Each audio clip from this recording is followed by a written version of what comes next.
And welcome to Tales on Tap, a place where good friends get together and usually tell stories of high fantasy battles, heroic fights against dragon cultists, and saving forests. However, this time, it's a little bit different. We're going to space. So, before we get stuck into a couple of announcements, let's just say hi to everybody, shall we? In space! In space! You will obviously notice that the usual DM is currently floating. It's the soul of our former DM. And I have taken my rightful spot in the chair of power again. Just saying. The chair of power, I like that. Hell yeah. I like that. I don't like that. But how are we all feeling about going to space? Very excited. Yeah? Oh, so excited. So excited. Very excited. Okay. So just a quick couple of announcements to go through, and then I'll open it if anybody else thinks of anything. But we are, as always, sponsored up by our good friends over at Valkyrie RPG. If you're interested in some amazing dice sets, player starter kits, and even terrain, which is coming, which they're developing, go over and check out valkyrie-rpg.com and use code TALES10 for 10% off at checkout. We highly recommend you go do that. And obviously, as it's a new campaign, we've got new art.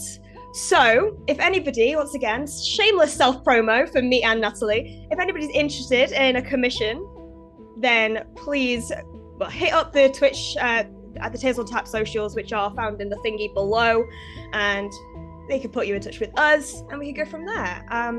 It's so dope.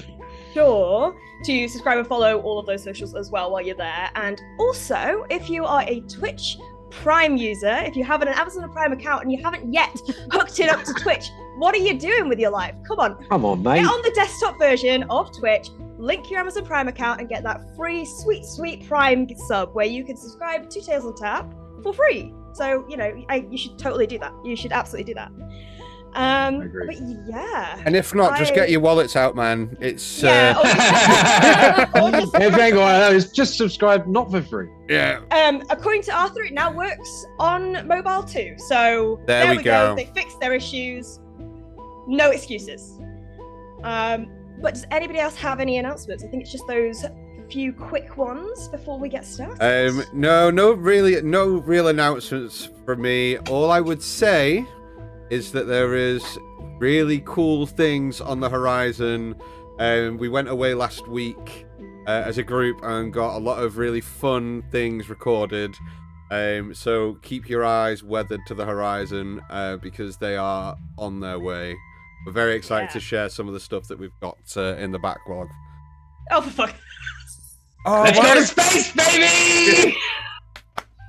Amazing. I feel like I need to do that. Oh. But if that's everything, let's sit back, relax, grab a drink as we crack in to our first ever episode of SpellJammer Academy over here on Tales on Tap. Let's go.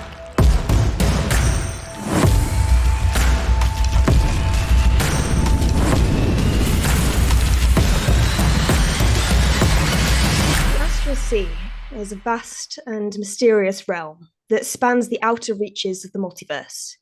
It is a place of infinite possibility, where the laws of physics as we know them are merely suggestions.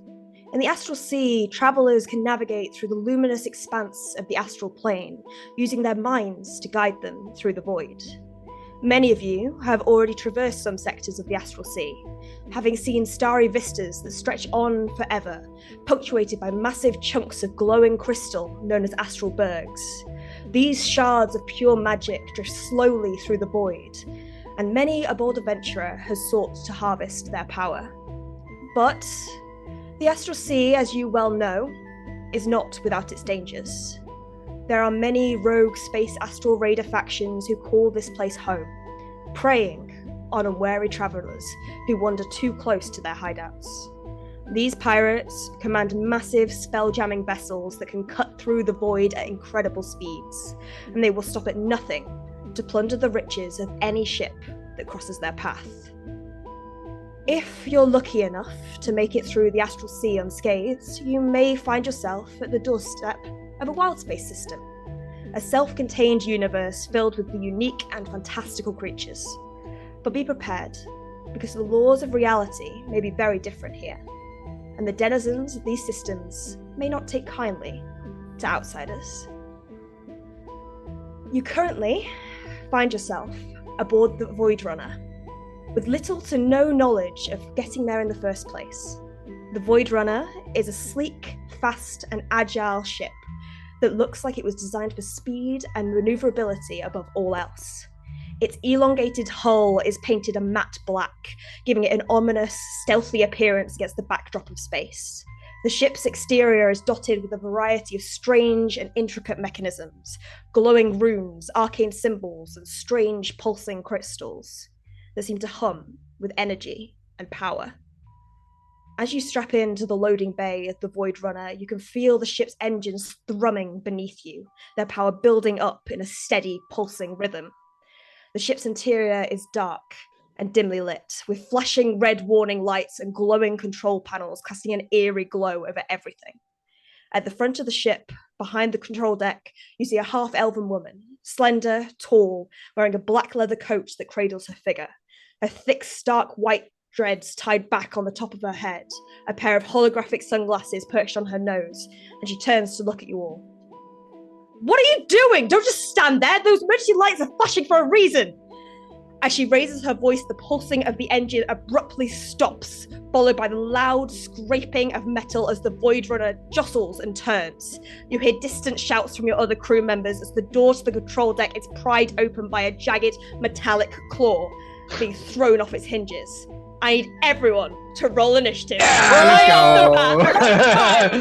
Amazing! Fine. Amazing! Holy shit! I It's am not happening, ready. guys! It's really happening! Okay. Oh. What's my initiative? Your No, character. no, no, no! Okay. Right, okay. I was like, do I do this? Yeah, it'll be funny. Let's go. Let's do it. Why not? No one's prepared for combat straight away. No, I know! I Literally, know. haven't even roleplayed this character yet. So I'm gonna fight good. with it. Wait, I wanna change my background now. Hang on. I was just fucking about. Ooh. Oh, no, that doesn't work well. We're just gonna leave that.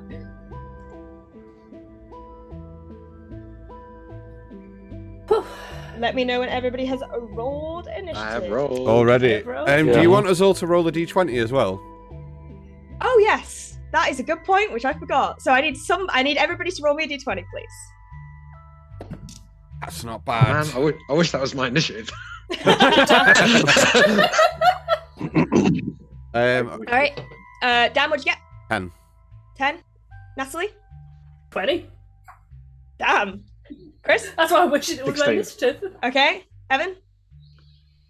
17. 17. Dan? Other Dan? 18. Damn. And Steve? 16. Oh! All Dan! How's it You're feel? making notes. I for can't this wait to session. recap next week as Heskar. I cannot wait to do that. That's fine. I will make Yes. notes. throughout today. All right.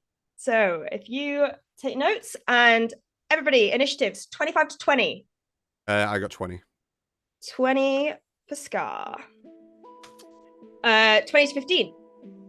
19. 18. Wait, hold up. Did someone get a 19? Yep. Okay. Luther.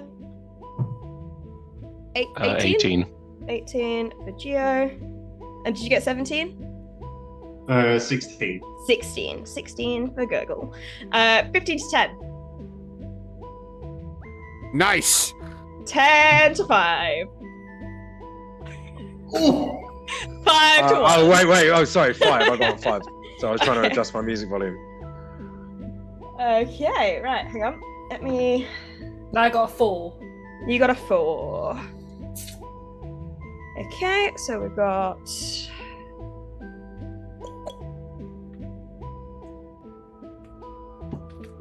Alright, just need to roll some initiatives on my end. Did she just say some? She did. Well, it's not going to be just one person, is it? It might be. No, it's worse if it's one big person. It's better if it's lots of small people. I really don't like that the first thing I rolled with this character was a 2. It can only get better. That's Mine true. was a nat 1. My initiative was a nat 1. Oh, okay. Because I got a +3. That's how it ended up as 4. Okay. Things could only get better. That is So- true. See? Only get better. Let's just change up the music, shall we? Of course.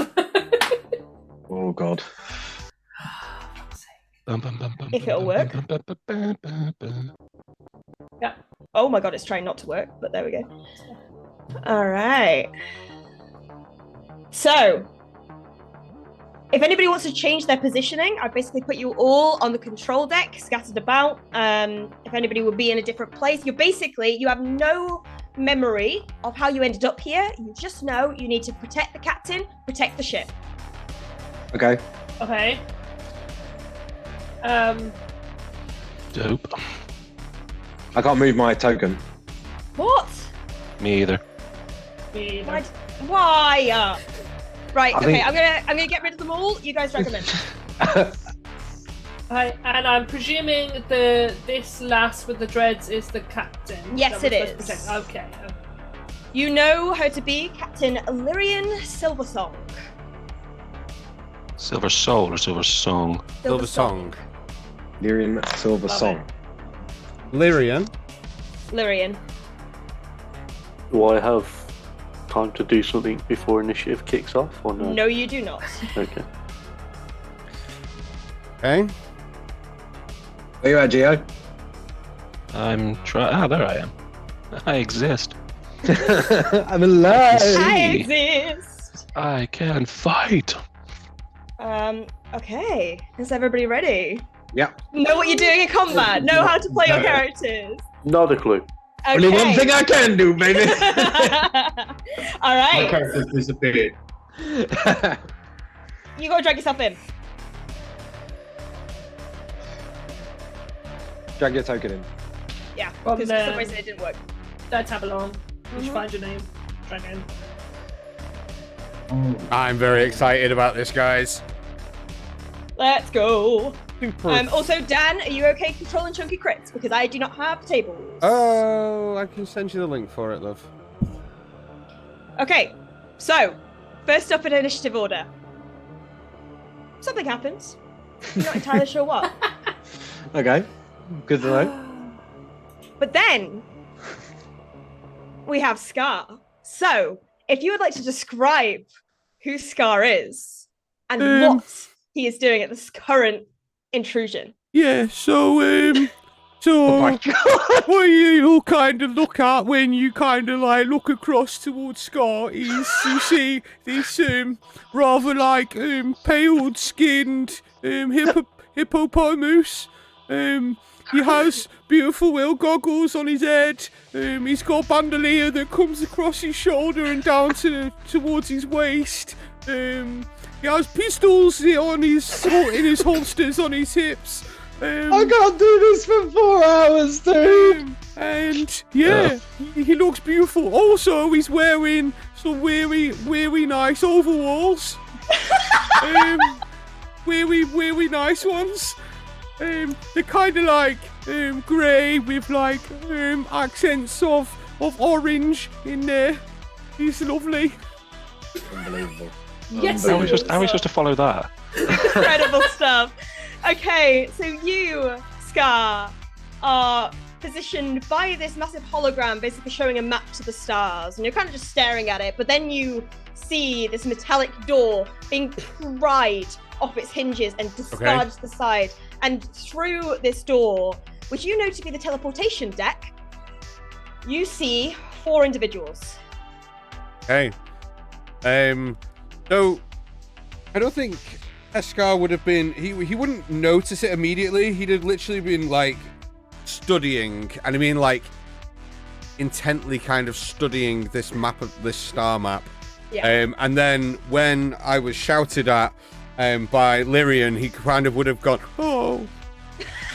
And like, don't you hear the alarms? He'd have been like, oh, I'm just sorry. And then when the doors got ripped open, he'd have like fumbled for his gun and just kind of gone, like pointed it out. And have they opened the doors, or are the doors just opening? They're pried open now. They are in full view. So you've got this individual who looks like an elf with bright, luminous pink hair. Okay. Tied back and a half up, half down, very slender. You see this individual kind of wearing classic pirate cavalier kind of attire, wielding a quite futuristic looking gun.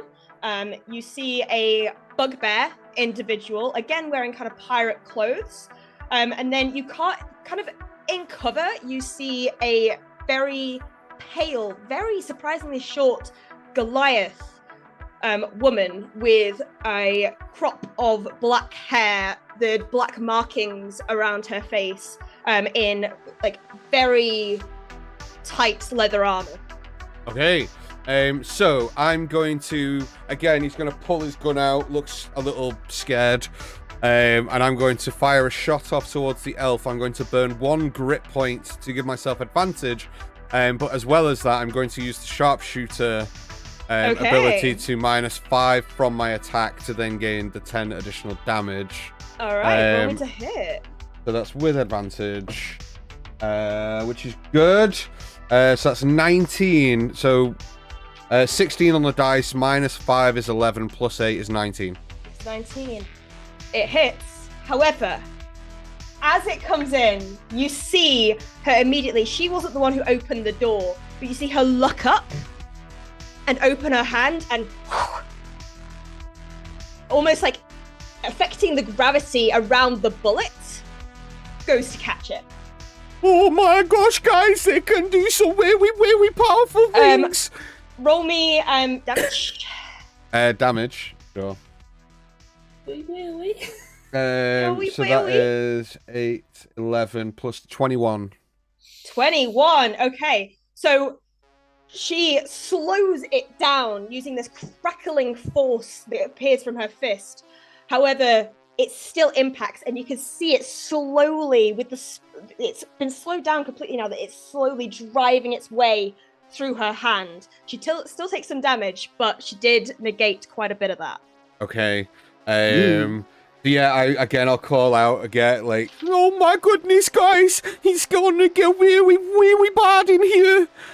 And I will start running towards the front of the deck, kind of like, and point my gun back and be like, pew! And fire. Again? He will audibly make that noise. Yeah. Who are you aiming for this time? The elf again? No, because that bitch has got some, like, gravitational hands. I'm going to go for this person here. All right. So that is a natural 20! Let's go! Okay, crit! For a 28. Yeah, that hits. Yeah. With that, I don't have to call this first. I'm going to use...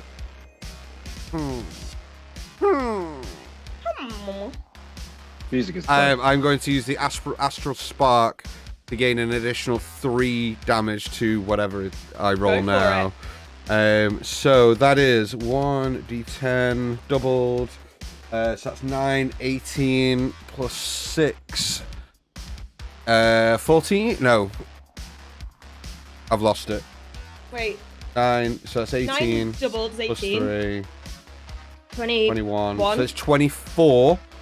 Oof. 24 damage on that. 24 damage. Yeah, and then I will roll on the chunky crit table. Crit table, let's go.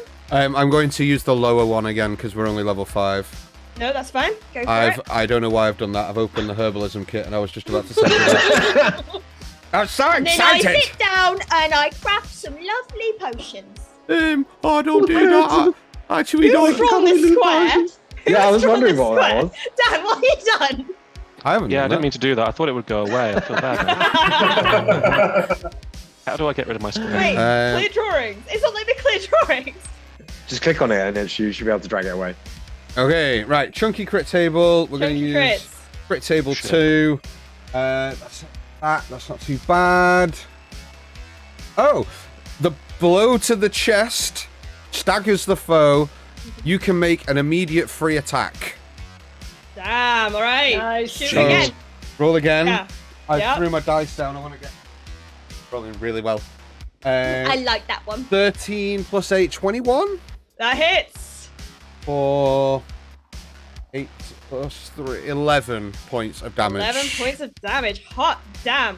Yeah. Okay, so as you run back and you turn across your shoulder and go pew pew, you don't mean to fire twice, Okay. but your finger just presses a bit too hard, and then 2 bullets go firing out. One connecting dead into the center of this person's chest, muffled, not being a fatal blow purely because of the armor they are wearing beneath their coat.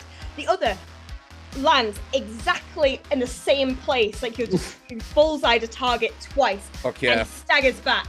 Okay.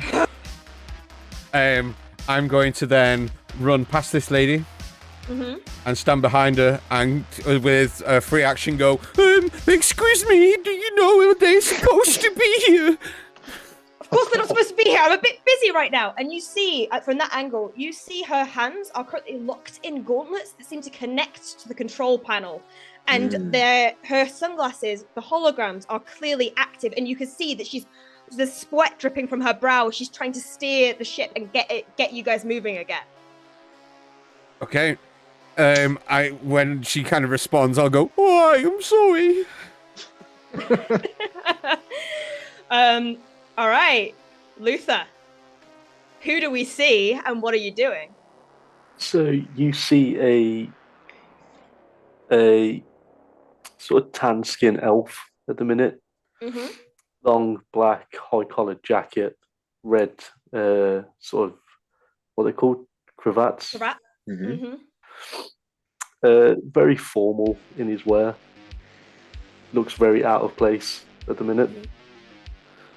Sort of long black hair going into a widow's peak. Mm-hmm. Very clean shaven. Just going to take some time, just look at my hands, and they do still look tanned. They do at the moment, yes. That's fine. Getting up. Well, this seems out of, well, I would say out of sorts, but I'm going to move around. I'm assuming quite a small metal man in front of me. How big? How is big? Gurgle? You've already started. Yeah. I would say that Gurgle's around maybe 5 feet. Yeah. So compared to you, yeah. So moving around him, you watch as he sort of picks something up. It almost looks like he's picking it up from behind Gurgle, but pulling off his shadow. Mm-hmm. He's just going to wrap a cloak almost around himself as I cast Mage Armor. Mage Armor, nicely done. Very good. Good stuff. Okay, so you are there. Anything else you want to do on your turn? This music slaps, by the way. I know, right? right? I found it and I was like, oh, hell yeah. I can't hear I'm it. going to use a sorcery point. Okay. Actually, is that 1 or 2? Are you quickening or Yeah, it would be quickening. It's 2. 2? And I'm going to cast Witch Bolt. Which bolt? Nicely done. Who you aiming for? Ooh. I'm going to cast it at 2nd level. Okay. Is that no? It is 1st level. I'm going to cast it 2nd level, and I'm going to go for the big one in the back. Big one in the back. Okie dokie. 23 to hit. Yeah. That'll hit. Cool. Cool. No doubt. Where's my D12? That's not great. That's only 16. 16. Okie dokie. I mean, that's still pretty fucking good. All right, and that crackling electricity you can see is kind of like making their fur stand on end, and it's like they've just like electric shock. It's like pointed on like every angle, just like they look like a fuzzball right now, and they're not happy about it. All right, okay, that your turn? That is me done. Yes. All right, Giovanni. Oh, You're yeah. up. We get rid of this box. How do we do that? I can't get rid of the box. I think Dan has to get rid of the box. If he goes to clear drawings, it should be able to clear his own drawings. I did it. There you go. Ace, thank you. Oh, now I missed the box. We can't hear you though. That's because I moved my mic heavy up. It's fine. It's nothing important, just smart. Right, okay. Go on, Gio. Go on, Gio. Who do we see, and what are you gonna do? Cool. So, what am I stood at? Just where am I? Just relative to the It's basically compartment? just a comms deck with some navigational instructions that you've kind of been deciphering, where you assume you have. You don't remember sitting down and deciphering them, but you're sat down, Yeah. Rory behind you. Who do we see? Cool. So, seeing as sort of standing up in action, you see this tall, fairly not androgynous, but just sort of very person-esque, which is weird for a person. Dark, sort of hazy blue-skinned individual. He has very, very shock white hair, but these thick black sideburns and eyebrows over his head. He's got these tiny little speckles of white across his nose, glasses that are sort of dark blue in lens, but with these yellow half moons that sit in the base. A sort of trendy, unkempt facial hair, the single blue line strip going down his mouth, sort of show off that he is in fact ASMR. Clothing-wise, he has this very, it's like a, what are they called? It's not a trench coat, it's the one with like the shoulder over the back. I can't remember what they're called now. It's like a sort of a very well-worn dark blue traveler's coat, essentially. Yeah. So it seems to be inlined with chain of some kind. There's sort of like there's a defensive purpose to it. It's not just pure fashion. Knee-high boots, very sort of fitted, tan trousers, big buckle and belts. Nice shirt and waistcoat. He has a little bolo tie just sat in the center. Around his, sort of on the inside of the coat, on the side is a very soft leather bound book. It's huge. It's attached to a chain around his shoulder. And as he watches everyone sort of jump into action, he's going to turn to her and go, "Right, roll. Looks like we have things to do. So, attack option alpha. Make sure you suppress and go for them. I'm going to sit back. Scar, don't worry, we will be fine." And he sort of like pulls his coat back and starts walking maybe to about here. Okay. I pick the right thing. His hand's going to sort of hit the top of the spell book, and it's going to, you see there's the spells, like a very generic spell circuit illuminate, and he sort of pulls it from the spell book and holds it in hand. And then taking both hands, he starts moving his fingers and sort of making incantations as they go, and they take to the spell circle and things start moving in place as he goes. I am going to, from the back, when I cast it, when something's 40 by 40, that means it's 40 by 40. It's not like a 20-foot cube, but you're using dimensions as kind of 40 feet by 40 feet. 40 feet by 40 yeah. feet, yeah. Yeah, cool. So from where this person is here to there, only affecting those 4, I am casting slow. Nice! All right, what's And- the save on slow? They need to make a 15 wisdom saving throw. Wisdom. Okie dokie. Hang on. Where did my d20 go? Okay, so our half elf passes. Oh, okay. The gunslinger fails. Oof! The bugbear individual passes somehow. And the other, 15, just fails. Oh, Okay, so he's explode two of them. So, as the spell circle comes into effect, he just sort of slams it down onto a table, and you watch it move, and then in the radius around, they're just... And there's sort of, it's almost like a clean film, and it just expands out, and the ones that aren't affected don't seem to get too much into it, but the ones that do, it's like TV static or like a slow motion. There's like, and there's like this sort of this distortion around that they can't quite feel. So the two that are affected have a -2 to AC. Their speed is halved. They can't use reactions, and on their turn they can either use an action or a bonus action, not both, regardless of the creature's abilities or magic items. They can't make more than one melee or ranged attack during this turn. Okay. Nice. So that's what those two are. And then for spellcasters, for 11 or Just- higher, the spell doesn't take effect.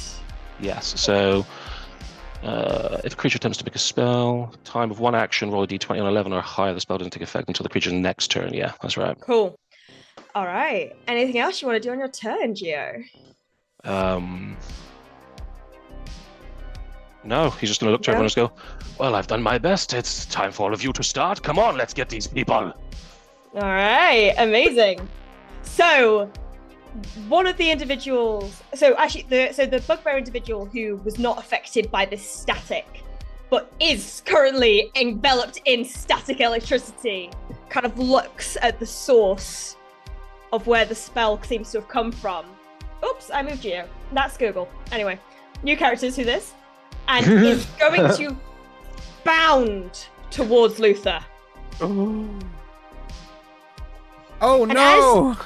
As they bound forward, you see their muscles bulge and rip the sleeves of their coat, which fall to shatters by not shatters, but scraps of fabric by their wrists, as they take from their back this glowing maul that seems to be imbued with electrical energy as they go to hit you, Luther. And they are going to do this recklessly. Recklessly! It's on! Oh, that's the thing that they did that you weren't going to tell us that they did, you sneaky person. Is that not the thing? No, it's not the thing. Anyway, that is a 24 to hit. Silvery barbs. Silvery barbs, okay. So you're a lucky fuck. I just rolled a 3. Hey! We Alright, take who you those. give advantage to, and how does your silvery barbs look? He sort of just gets almost like this silver dust, and as the attack's coming, he just blows it into this bugbear's face. Yeah, bombs in. And goes to hit you again. Got antiqued. Fabulous. That is a 20 to hit. That will hit. Alright. For 11 points of slashing damage. No, bludgeoning damage is more. Bludgeoning damage. I need you to make a Constitution saving throw for me, please. Yes. 19?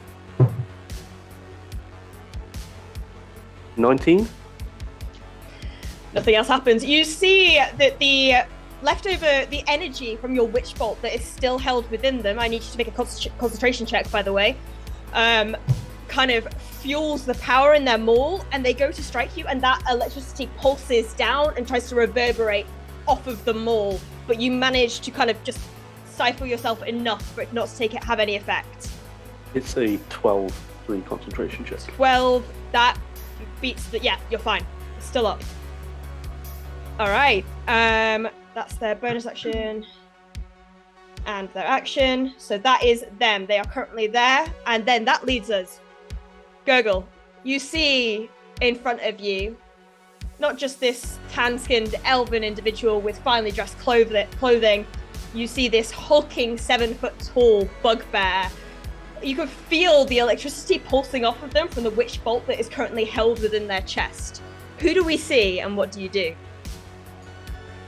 So basically, what you see is a metal man. First glance, probably look like an auto of some kind, maybe, but it's of different materials.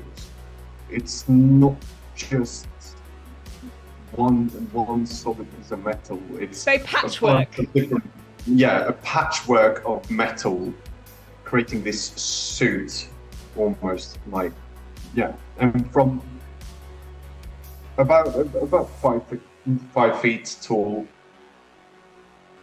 4 foot 5 feet, somewhere along those lines.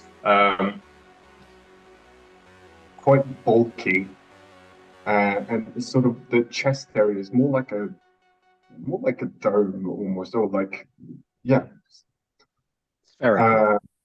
with a sort of a visor almost that shines blue, and you can sort of see 2 eyes, or at least 2 lights in there, and they're not saying a thing, but you can kind of hear, Luther, from the inside of this metal man, you hear as a bunch of bashing goes on, and then the armor sort of glows up a little bit, like a shimmering field around them, as Gurgle will use their bonus action to activate their defensive field, granting them 5 temporary hit points. All right. Nice. And after doing that, they turn around to this huge bugbear. Again, not saying a thing, but the sort of arms of this metal man starts to charge up, and you can sort of hear them as 2 fists come out, and I'll make 2 attacks against this thing. Go for it. Nice. With advantage, I believe. Yeah, because we're Be reckless. restless. Yep. Be reckless. Who did Luther give advantage to? Myself. You can't do that, can you? I don't think you can. Can you give it to yourself? Yeah, you Yeah. can. You can. Anyone? First one's an 18 to hit. 18 hits. Nice. So that is that's right on the damage front. That is 8 points of thunder damage. Thunder? God damn it. Okay. It's not halved. The next one is a natural 20. Natural shocking crit! Let's For fucking go. full damage as well. So 8 doubled is 16. Oof. Plus 4 is 20 points of thunder damage. Okay, and roll me a d20, please. Sexy. What type of damage? It's thunder. All thunder. Thunder. I'm Thunder. amazing Thunder. with barbarians. Unless the totem. A 10 for the chunky crit. I feel like I'm not on the right table. Insult death. No. Dad, I don't know what I'm doing. Do you want me to just do the chunky crit table? Yeah, because it says clerics. On What? page 22. You said page 22, which is clerics. Crit table. No, all thieves and elves is crit table 2. So just scroll up 1 page. Crit table 2 is the one that I was using before. 2. Yeah, there Right, and you you go. got a 10. Okay, Yeah. roll me 2d6. 2d6. Alright. 5 and 3. 8 damage. Holy shit. Damn! Okay, so you power up your fists and boof, boof. And you could just see him, like, you can feel, well, you can't feel, but you see you're almost being charged up by the static energy as well, as they kind of blown backwards, then blown backwards again, and they're kind of leaning on the navigation table behind them, kind of staggering, trying to stay up. Is there anything else you'd like to do on your turn? You sort of hear the sort of a soft thunder going. Nice. And yeah, I'm just gonna be all up in their business. Hearing Lovely the stuff. in the whole thing. Also, DM, this bugbear now have disadvantage against anyone else but me. Okay. So good. All right. Nicely done. All right then. So next up, you see the elven individual with that shock of pink hair look and see their compatriot being beaten to a pulp, basically, and decides they don't want anything to do with that. So what you see is them dash forward, slide through the doors, hop up onto the table, and land straight in front of Giovanni's face. Can't take an opportunity attack. They would have gone right through the center, but Bella can. Oh, okay. Nice, I will certainly will take that attack. So they would have been here, so they would have been just out of your reach. So, But Bella, they didn't see you there, so. yeah, Bella has one of her daggers in her hand, so she's just gonna kind of slice at her ankle as she runs past. Ooh. Because she is sitting on that sofa, so she's just trying to nick her ankle. Lovely. And that is a 17 to hit. Does not hit. Ah, balls. Right, okay. Okay, so this individual glides forward. I'm just gonna see how well they do that, actually.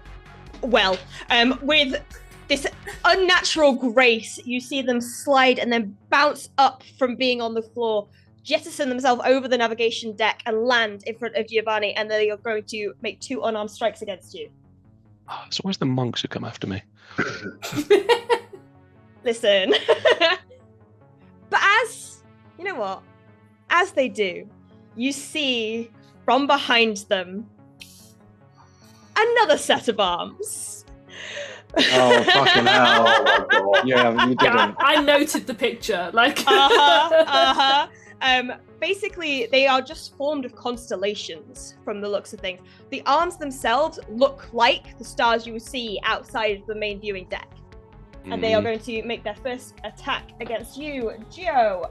That is only going to be a 13 to hit.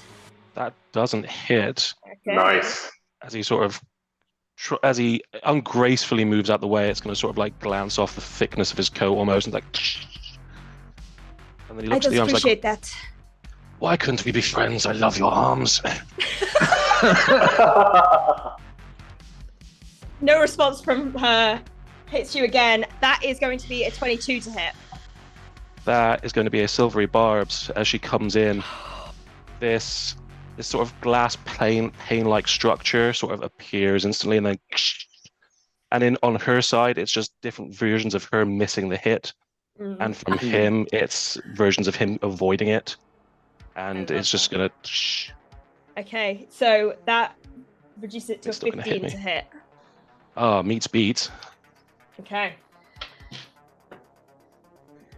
So as she goes to rear back and she's confused and thrown off for a second, she kind of and shatters through the glass where she's seeing all these opportunities of where she missed and strikes you square in the chin. You take 5 points of bludgeoning damage. Ooh. And I need you to make a Constitution saving throw for me, please. On save, yes.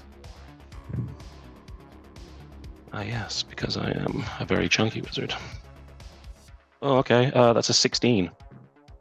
Oh, you just beat it. Okay, you are not stunned. Do you need a concentration as well?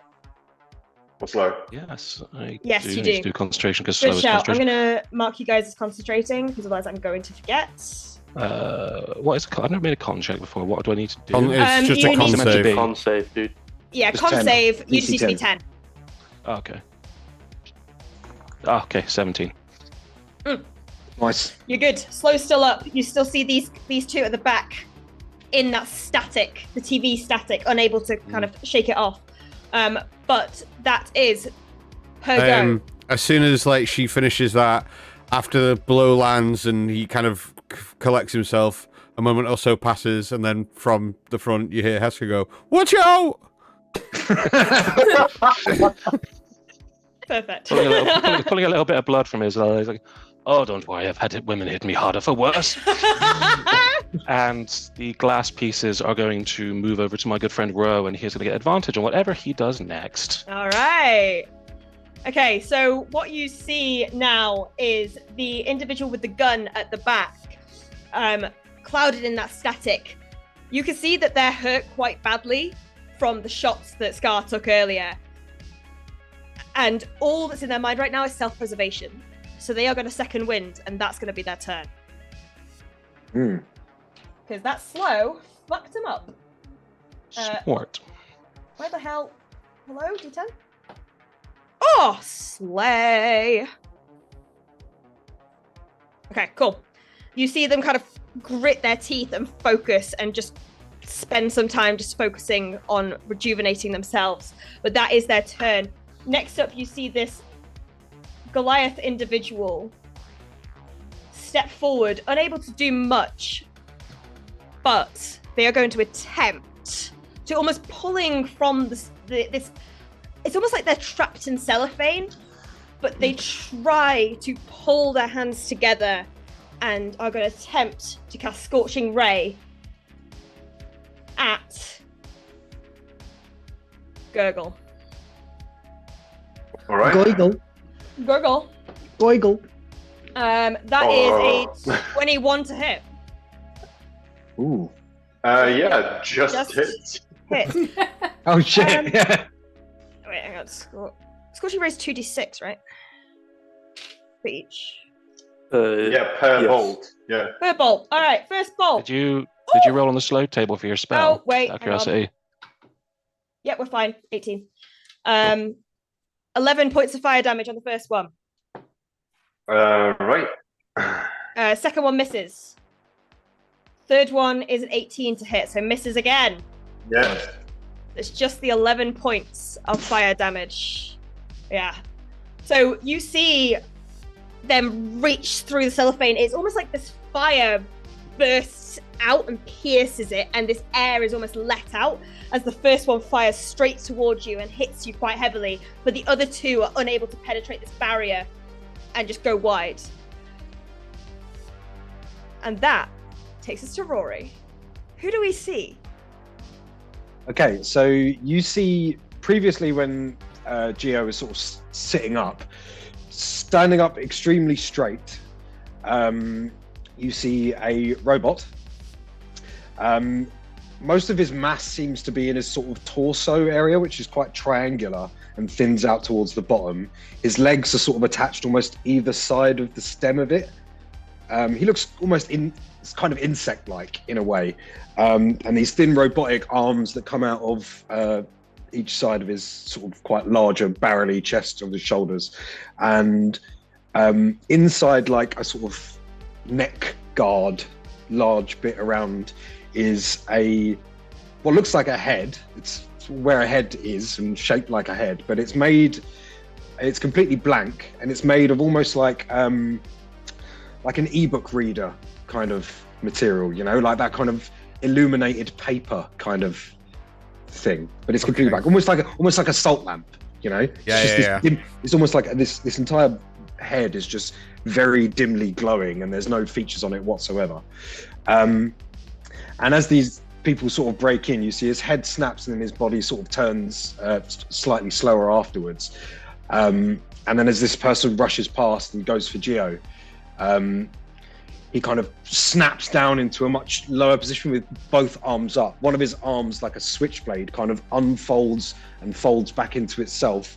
And inside is a long, kind of very thin blade.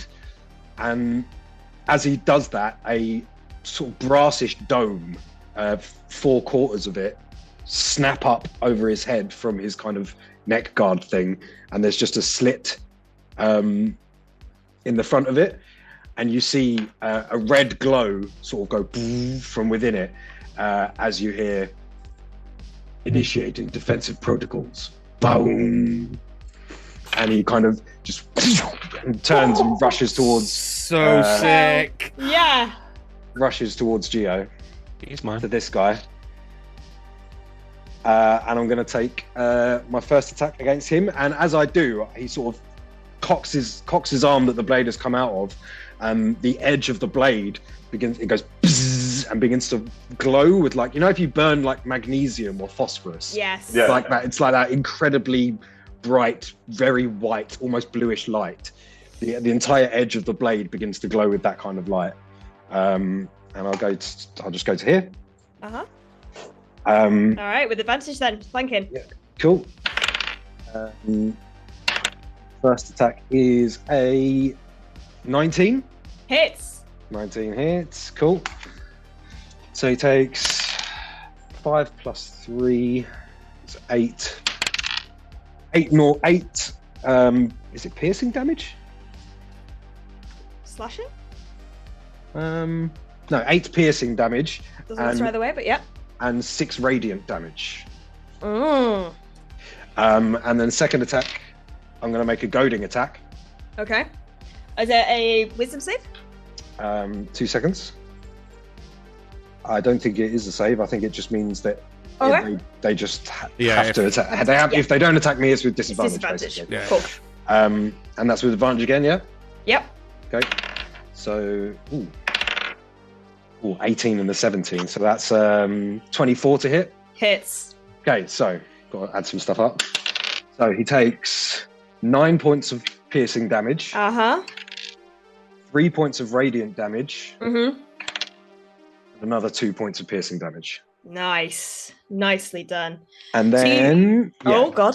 Yeah. So and then I just kind of whip over and just stab this thing in the back a couple of times. Yeah. And then I'm going to whip myself back to here. Okay. They can get an opportunity attack? No, they can't. No, they can't. No, they can't. I forgot. Okay. So you see, as he does it, he kind of does the 2 slashes, and his body almost kind of like folds back a couple of times on itself. Like his arms and legs, when he's in combat mode, are kind of interchangeable, and he kind of goes down into like a little bit of a sort of scorpion stance or whatever, praying mantis stance. Praying mantis, yeah. Yeah. Nice. He kind of just flips back out of the way before the other person can. Yeah, so turn you around kind of to get an attack on him. scuttle back. But Geo, you see kind of through like her waist, like you see jagged metal, like this blade pierce through as she like hunches over. But you scurry away, and Bella, who do we see? And what are you So gonna this do? entire time she's been sitting quite loungingly on the sofa with her legs crossed. So she slowly stands up with, I guess we should get involved.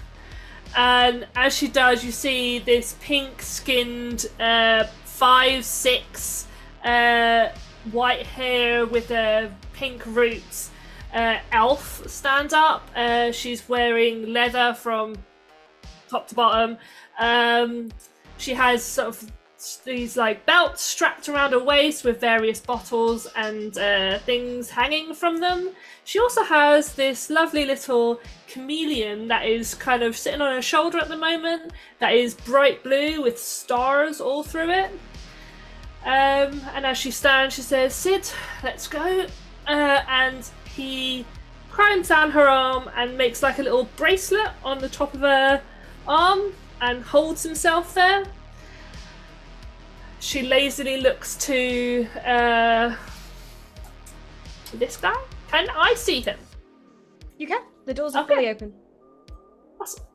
And she is going to lift her phaser, and she is going to point it and try and aim directly like at his wrist area, trying to aim to drop his weapon. Nice. Okay. All right, this Nice. is a called shot. He does have a -2 to his AC because of the slow. Okay. So go on. So good, man. So, Han, sorry, you are right. It is a wisdom saving throw for the goading Wisdom attack. save. Yeah. That's not one. Wait. Excellent that- news. That was 18 plus 2. So that's a day 20. Yep. That hits. Full shot will hit. Yep. Right, and that's a 6. That is 2d6s, both of 6, and plus 2 is 14. So good. Max damage. Nice. Oh, Class. Phasers to stun, not kill. Oh, 100%. She never uses that button. So she's going to do that. And as you see, she's like got a hand like this. And as she fires her weapon, this blade, but it's not a blade, it's like see-through. So this sort of see-through blade just appears in her hand as she throws it up and then throws it at him. And that is going to be her psychic blade as well. okay. That is Yeah, you don't have advantage. oh yeah, that's a 9. That doesn't hit. No, it does not. It does not hit.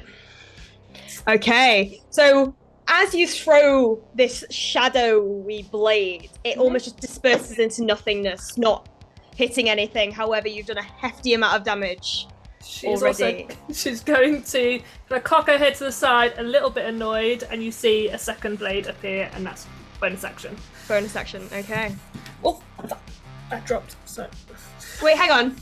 I don't think you could do a gunshot and 2. I think you have to make a choice.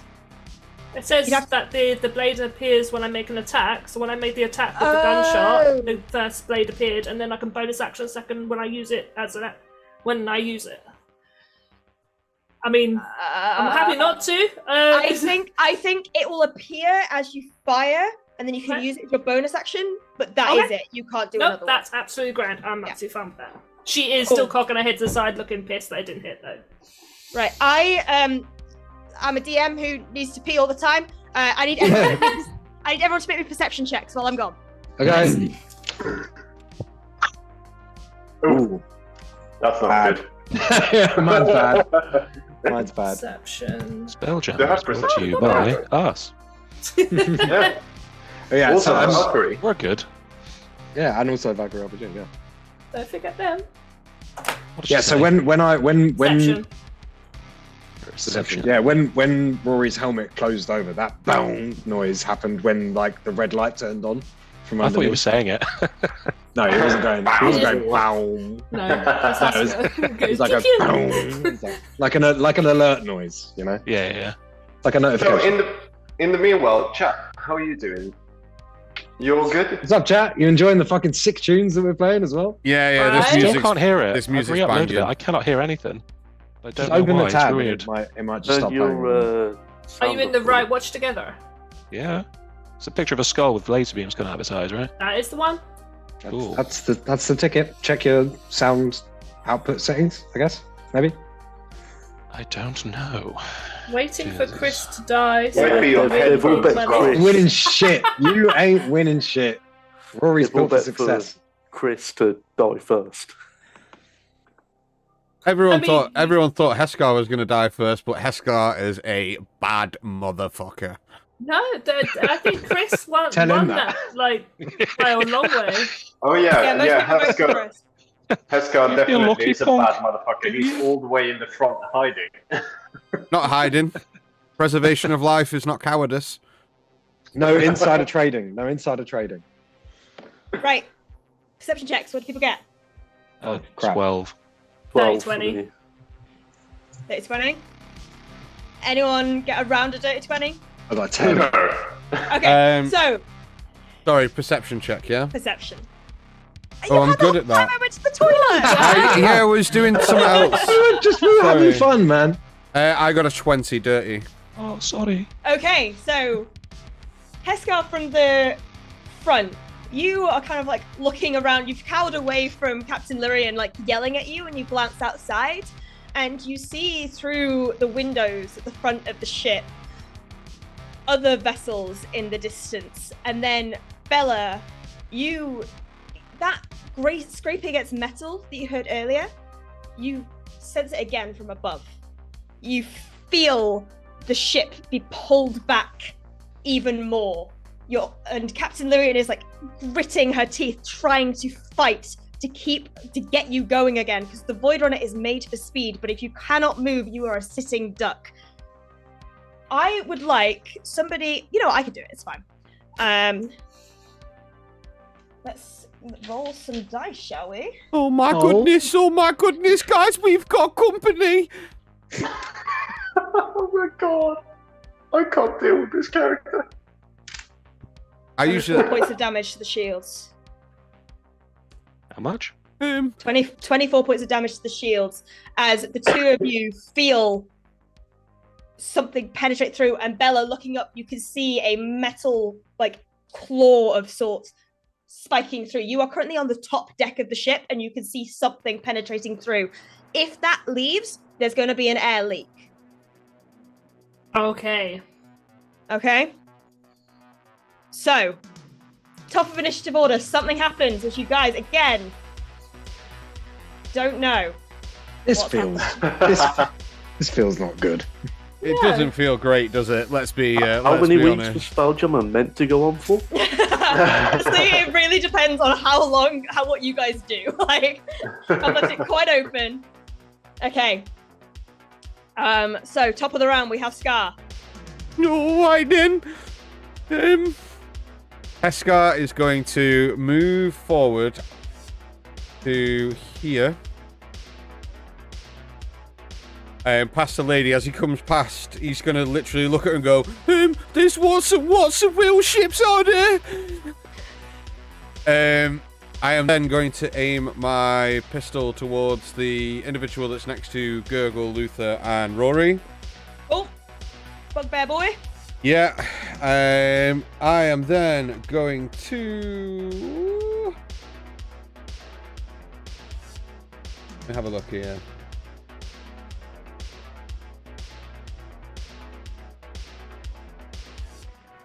Okay, here's what I'm going to do. I am going to fire my first shot. I'm going to burn a grip point for a violent shot, so I can roll an extra d10 if it hits. 21. Hits. So that's 2d10 plus 3, so that's 15 plus 6, 15 plus 3, 18 on the first attack. Woo! Second attack. Is a 12 plus 8, that's a dirty 20. Hits. I'm going Wait, aren't these at advantage because he's reckless? It is, but honestly, it doesn't matter. Okay. So that's 12 points of damage on that attack. Hey, Dan. How do you want to kill this guy? Okay. So, with the first attack, I'm going to literally fire towards the top of the guy's head. Like, poof. And as it clings and his head fires up, I'm going to raise the pistol up and shoot the light that's above him around the chain and drop the light, so the light just fucking swings down and cleaves into the top of this guy's head. Absolutely. So as you fire and he's thrown back, he's got a little, one of those little red pirate caps, the scarves, the head scarves, that flies off of his head. And as he's looking up, he's dazzled by the light above and doesn't quite notice the impact it's going to have as it shatters and breaks on him, and he falls half on the navigation console, dead. Okay, and then I would like to action search. And another one. Let's go. Many more attacks. I'm going to only two. Use this movement further. I'm going to rush forward. I'm going to shoot this individual first with advantage because they're slowed. No, it's just a -2 to AC. Oh, that's fine. Nice try. That's fine. Well, because I want to roll it at advantage, I'm going to Deadeye shot it. I'm going to Astral Spark it, and I'm going to Sharpshooter it. Okay. All right. So that's -5 from the thing. -5. Yeah. It's a 19 plus 8 -5, so fucking 22. Hits. Yeah. So that is an extra that's an extra 10 for that. So that's 18 plus 3, 23 plus Wait, 3. they don't have reactions when they're slowed, do they? 26. No. That's 26 damage. Oh, As I literally go, watch out, everyone, there's more. And then after I've shot that one, I'm going to go and literally just take my flask from my hip, nervously drink some of my flask, put it back, and then as I'm aiming, I'm just going to slow and calm and just move my arm to the side. Pull the trigger on that fucker. Okay. On the I'm elf? going to step forward one now that guy's, and I'm just going to turn to the back of this individual's head and just pull the trigger with advantage. Point blank shot. Yeah, with advantage. It cancels out because it's oh wait. I don't get disadvantage. You don't get disadvantage. Because of my feet. Yeah, go for it. Because you got Your toes. hippo feet? So that's 19 Hits. on the dice. And I'm going to Astral Spark this one as well. So that is 10 plus 3 plus 3, 16. Okay. And as I do fire it, he's going to like just kind of tug on his overalls and just be like, come on, please. And I will invoke my Cloak of Displacement. Okay, all right. It's a good thing too. So basically what happens is, reeling from the attacks from Rory, she's going to turn to look to where Rory is and see you in front. And as she does, catches the bullet and poof, fires it back at you. Woo! Is that that's arranged at 5 feet, is it? Yeah, it's a disadvantage. Okay, that's fine. It's only on 11, so it misses. Yeah, it misses, yeah. However, she just kind of tosses it to the side. I really wouldn't do that. Oh boy! Oh boy! Alright. Luther, you're up. Okay. Seeing this rather large individual collapsed in front of me, I'm not done with you yet. And you watch as he almost bends down. Wait, I need you to make a wisdom saving throw.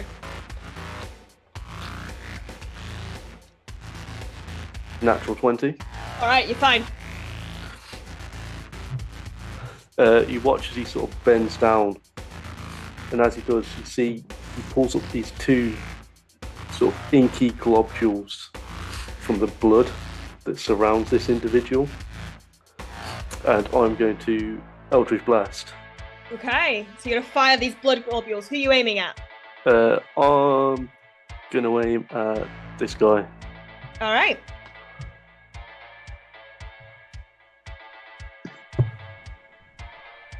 Uh, 18 to hit. Yes, hits. Sorry, I thought the thing was gonna drop, but it ended. That's 7 on the first one. Wait, to hit? No, damage.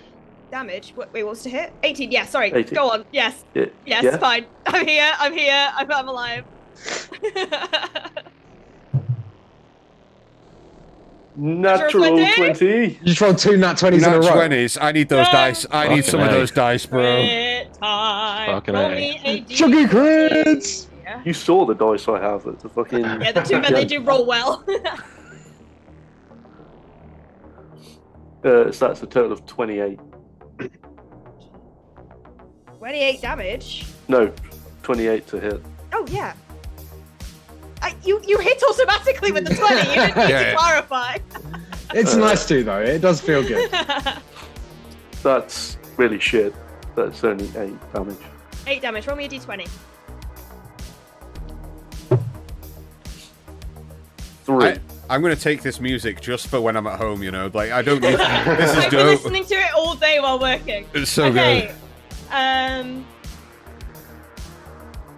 Alright, roll me a 2d6.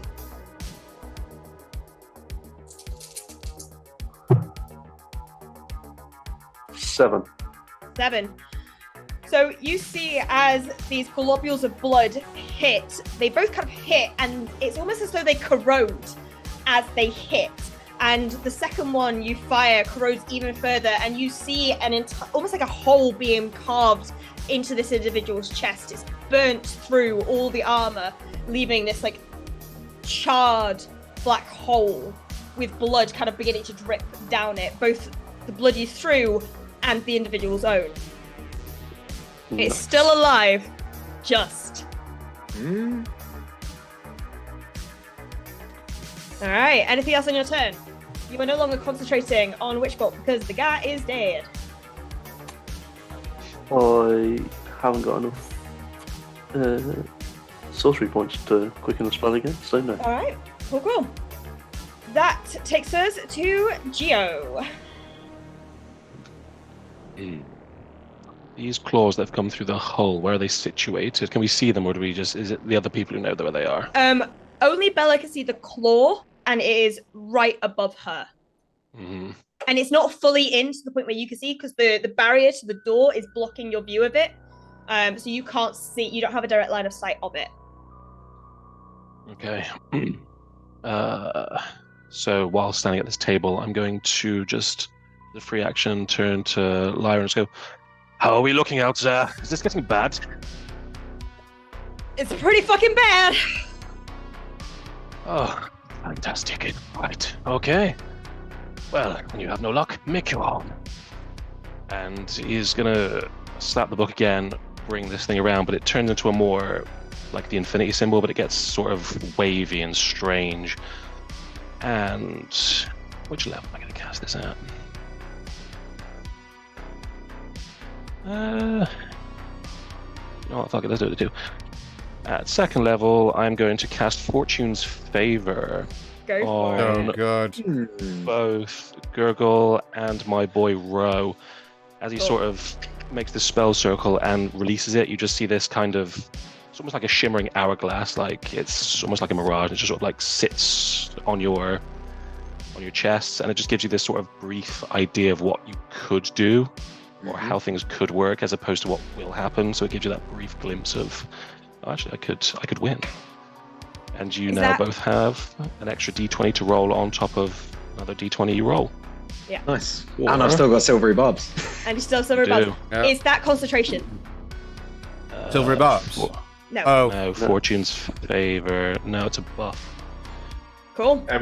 I can use it whenever I want, or is it on the first thing? Hold on. So, you impart luck to yourself or one willing creature you can see within range. Roll an additional d20 and choose which of the d20s you use. Alternatively, yeah, just at any point you roll a d20, you can roll another one. It's basically to a them. mote of possibility from Critical Role Campaign 2. Oh, nice. Yeah. So you two now have Fortune's Favor. Dope. Sick. All right. And- Any bonus actions or movement? I'm not going to move because Super Hands is going to hit me. So secret ingredient is crime. No, he's gonna do that and then look to the person who's above him and says, "I'm sorry, they are very protective. It's you brought this on yourself. We could have been friends." All right. No response from her. That takes us to, that's the dead guy, to Gurgle. Goigle. Gurgle. Gurgle's head is sort of gonna Mm-hmm. snap towards the two people that are here, Yep. and they are going to run. So I'm assuming I need to go this way up. Am I correct? No. These are also main doors. This is for almost like a viewing deck, so you don't need to go up there, but you go through these main doors. So Gurgle's gonna run up to them here Mm-hmm. with his two. As he's running, the two power gauntlets are just gonna, and he's gonna run up to them and take an attack at the first one here, the gunslinger. All right, go for it. That's 14. With the -2 to AC, it hits. Damn. Get fucked. Okay, so that's nice. That's 11 points of thunder damage. Oof. And the second attack is going to be against the other person. Okay. If I tell you that the gunslinger looks like they are on their last legs, would that change? Or are you going for one each? No, I'm going for one each. Go for it. So that's 15 plus 7, 22. Hits. And that's 9 points of thunder damage. 9. 9. Yeah. I know. 9. Amazing. At So my expense. you, nice. You from where you are kind of activate these arms, and they almost sucker punch both of them at once. Yeah. Boof. The gunslinger, you see teeth fly out of their mouth as they turn and face you. The Goliath individual kind of looks hurt by that, but you can see that they have a tough exterior and don't want to show it, so they just kind of look up it. So they're probably about 5 foot as well, so they're looking at you eye level. They are extremely short for a Goliath, and they just look at you. I do not think you know what you're doing. I think you might misjudge this situation. And you're just going to hear ka-dum, ka-dum, ka-dum, ka-dum again, and the defensive field is going to go up one more time. Alright, cool. Captain Lyrian, at the control panel, her hands cemented in these gauntlets, looks behind and sees that you all seem to be dealing with it well, however, senses that there's more danger to come with the ship and wants to help out. Tears one of her hands from the gauntlet, gets a laser pistol at her hip, looks at the elf individual here, focuses, and is going to make an insight check versus deception because Inquisitive Rogue. Hell yeah! Love those things. And beats it, so has sneak attack. So, that is going to hit, and they don't have their reaction. So, we got 11 points straight up plus sneak. 17 points of damage. Yeah. As this laser beam pierces into the shoulder and almost seems to just the skin and sinew seems to blast away, exposing bone on her shoulder, and she looks fucked. You kind of take a second to look around as Captain Lyrian, for the first time, is making a move that's not to control the deck. Mm-hmm. And you see that most of them are on their last legs, but you can still feel the ship is being targeted, and then all of a sudden you hear "Ah!" from Lyrian as you see this lightning spark up the hand that still remains in the control panel, and from the wires itself, crackling electricity seems to form a figure. Oh gosh, this looks weird. What? Fuck is that? As this hulking, probably about 7 foot, very similar stature to Rory in terms of the triangular chest, but jet black with almost, again, this bug-like kind of chitin texture, orange on their head, looks down and prepares to attack. But that takes us to the monk, who is not looking good, who is going to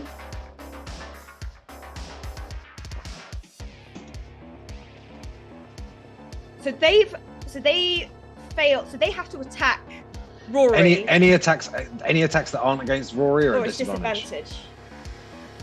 They are going to bonus action step of the wind to disengage.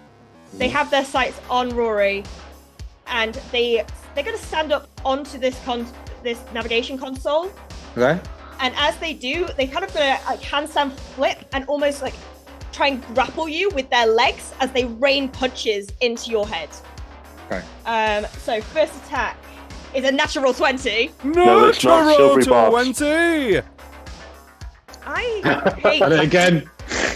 I hate spell with a passion. He's got his reaction back. That's a fucking 1. Riposte.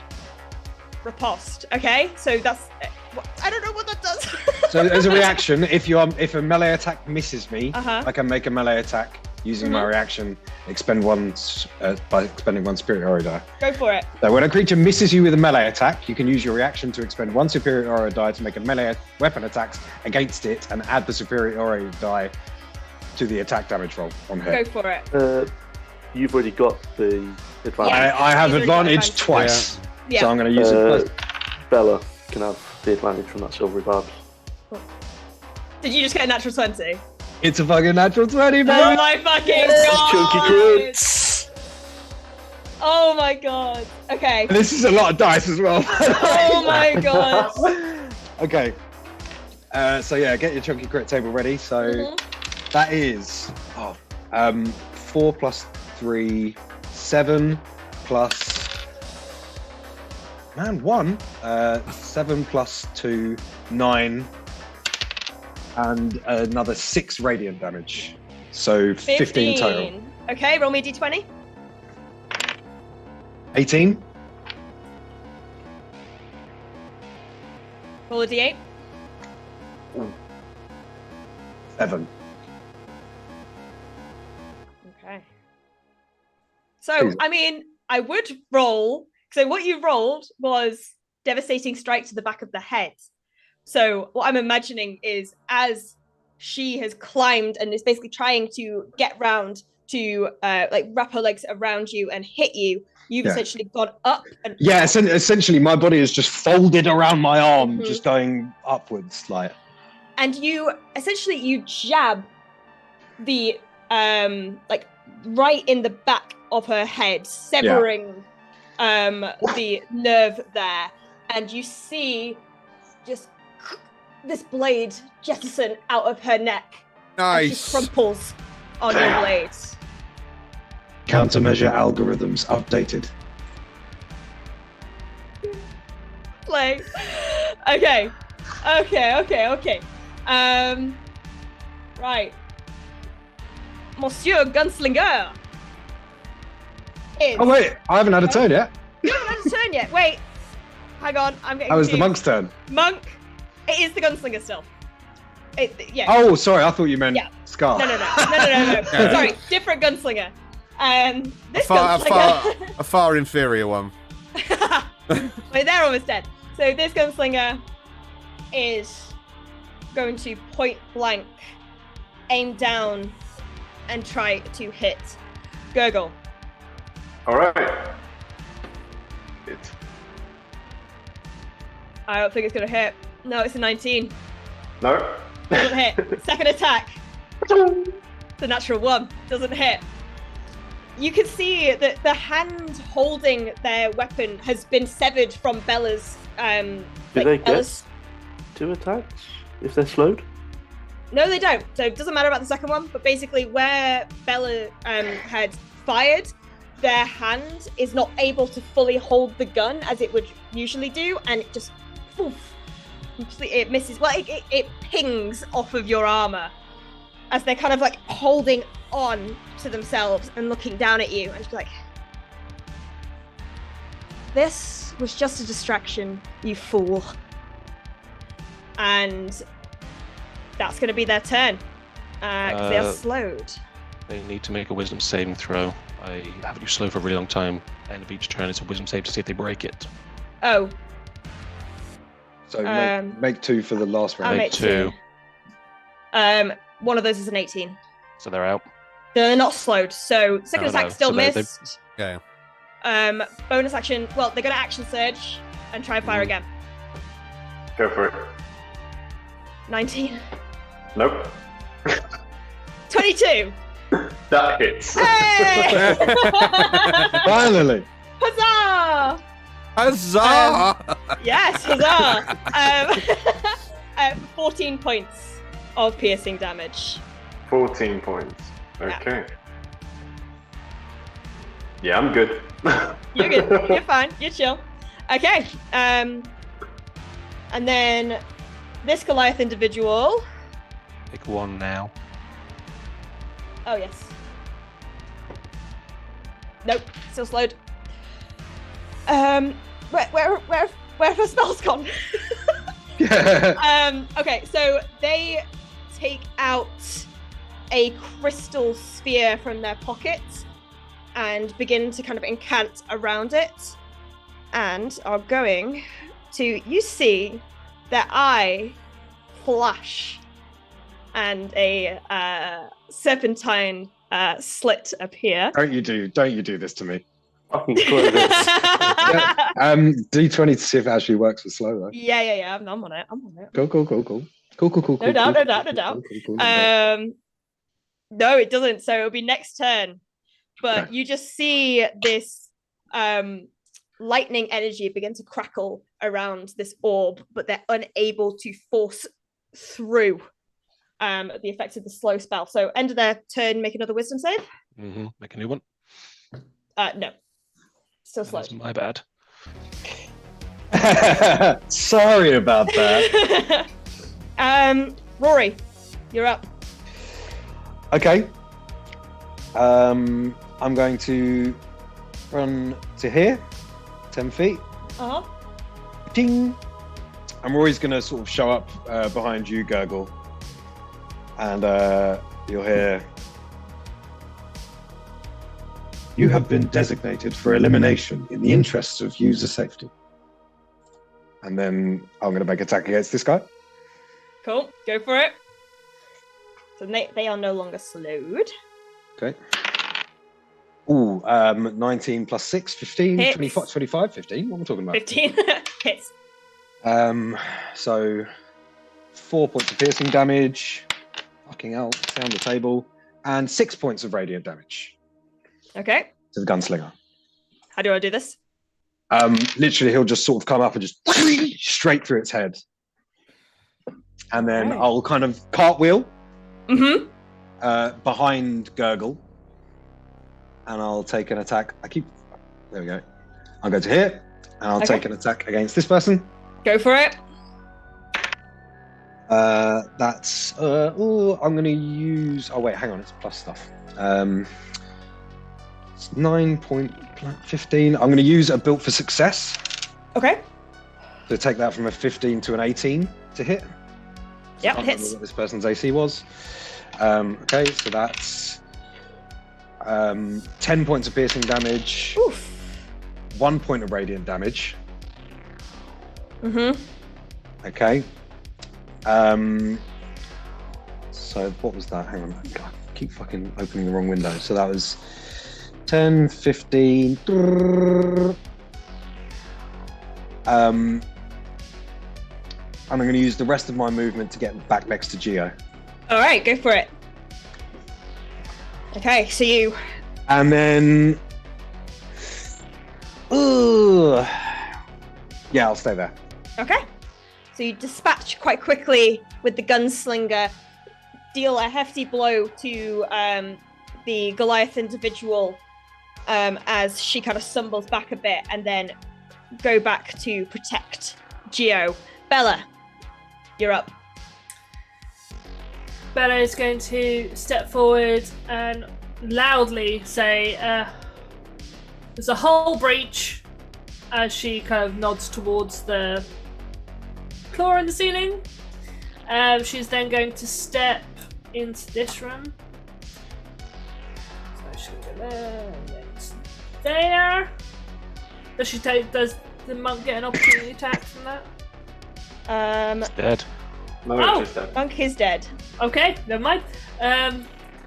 She is Killed then that bitch. going to point her phaser at this guy. Okay. And does she get a sneak attack? Because there's an ally within 5 feet of it. Yes. Awesome. So that's a nat 20. Natural roll 20! So What good. the hell? This is a lot of fucking dice now. Okay, hold on. Why does this always happen when I'm DMing? Like, what the hell is going on? This is why you're the best DM. Better luck. Oh, Yeah. good luck on Tuesday. Azrael is gonna die. So I'm going to roll damage for that first. Right, so that is... It's funny because you think Azrael's going to live. That's a very valid point. 8 doubled is 16, plus 2 is 20. 18. 16 plus 2 is 18. I thought you said 8, sorry. No, and then the sneak attack, is that also doubled? Mm-hmm. Okay. That is 6. Plus 5 is 11, doubled. 22. 22. Oh, roll me a d20. That is a 14. 14. I mean, okay, they got to make a con save. They got a natural 20, they're fine. But She's your also- laser... Go on. She's also going to use her bonus action to, if it's still standing, fire off one of her. So, what Dan's just informed me, so when you make an attack with the soul knife, then you can do it as a bonus action. Ah, fair enough. That's fair. That makes sense. Yeah. Right. Okay. But yeah. You wanna remember that you're a rogue and you have bonus action thingies you can do? Oh, I've never played a rogue before. Hold Yes, on. you have. You were part rogue as Freya. Yeah, she was. Bonus You action. want to hide? I can. But no. She's not that type of rogue. She doesn't All right. hide. Sure thing. Go for it then. So that's it. Okay, good stuff. So, top of the initiative order. This hulking creature that seems to have formed itself from the circuitry, you don't see its other arm because it's still fused in with the control panel. And you see it raise its massive clawed hand. It's got very skinny arms, but just basically a scythe for an arm.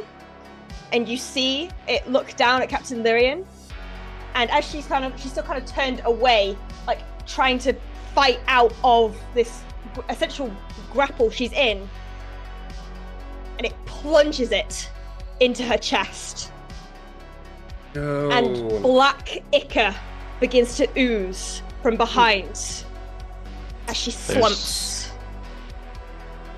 There's what? There's no attack with that, so this is just, there's no roll for this, is there? I already rolled. Oh, did you? Do you want me to do it again? Are you going to Silvery Barbs it? No, I'm going to do something else. So Good do. something mildly extreme. So seeing as that happens and watching this going, he goes, no! And I'm going to activate Chronal Shift. And Okay. he's gonna like push his arms out into the thing and just and no one sees anything that happens because it's like blink of an eye snap. And essentially you just have to re-roll the attack to see what happens, but I'm just trying to give her the like, he's just there sort of like, come on, make it. Still rolled a 19. Ooh, unlucky. So you see her slump as this scythe penetrates through her chest. And then in all of your minds you hear ending simulation. Piss! You made me care. How I fucking dare you? And with that, you are all, your minds seem to be thrust from outside of you, but also back into yourselves as you look around. And all 6 of you are stood in a circle, hooked up to what is basically VR. And there is a Hadozi woman in the center. So the monkey people with the bat wings. Mm-hmm. One of the wings has been torn and is broken. The individual themselves have she's very old, grizzled, with this light tan skin and like ebony black fur that grays at the temples, and this bob which kind of comes swooping down below her ears. She's got scars all over her face that have long since healed. Congratulations. As you can see, you have somewhat impressed me. Some of your choices were interesting. However, Captain Lurian was one of our strongest and was not strong enough. Welcome to the SpellJammer Academy. And with that, we are going to take a quick break for 5 to 10 minutes. Cool. Everyone recovers. And Get a drink. get a drink. So everybody at home, go get a drink. We will be back shortly, probably about 7:45. And we will go from there and see what the SpellJammer Academy has in store for these guys. What? It's over!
Welcome back, everybody. So, we have just had a bit of a fight on the Void Runner, a spelljamming ship captained by Captain Lyrian Silversong.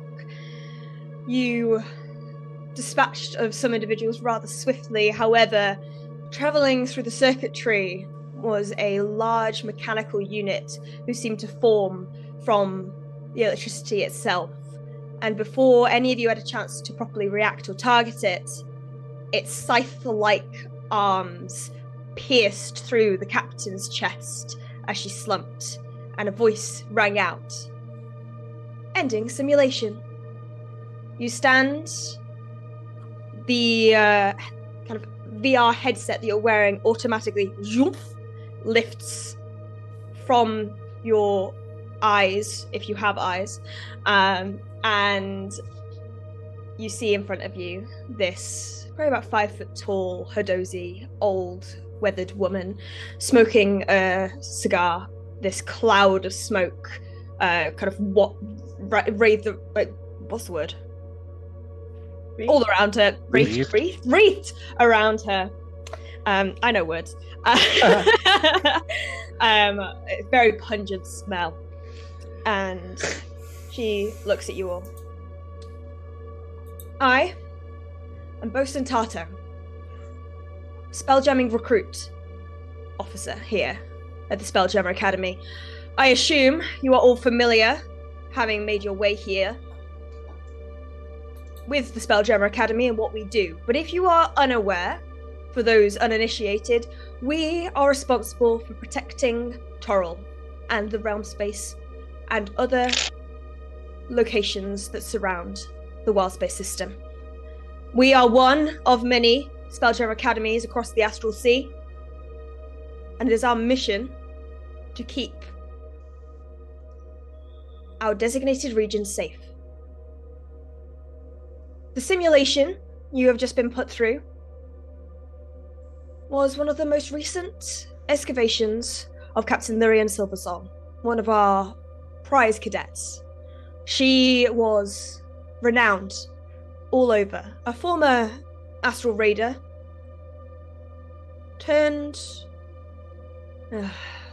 Listen, her past is complicated and it does not matter. However, we like to run new recruits through...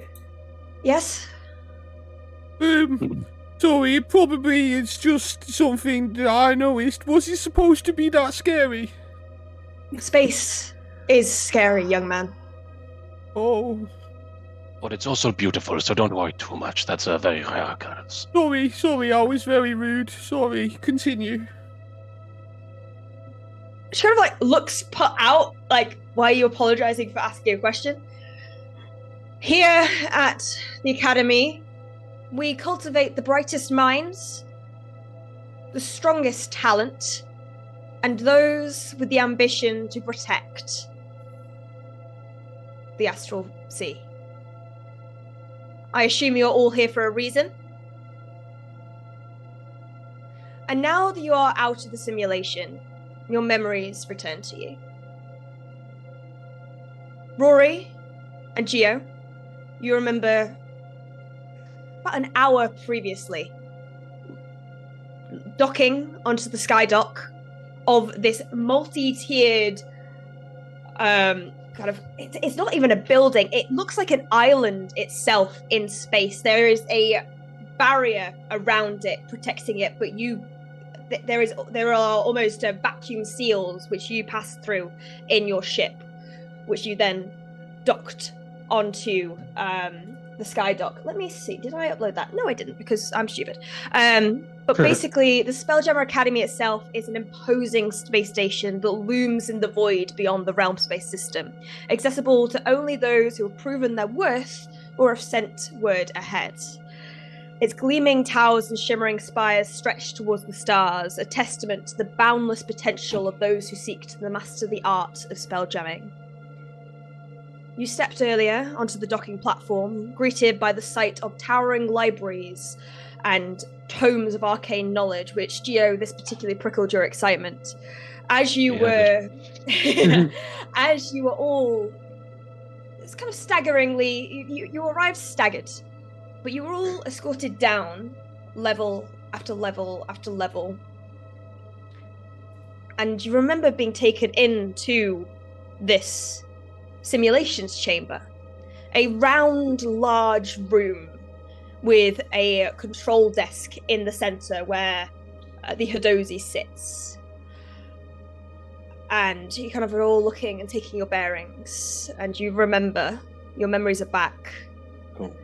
As soon as we're sort of out of this simulation sort of thing, Rory kind of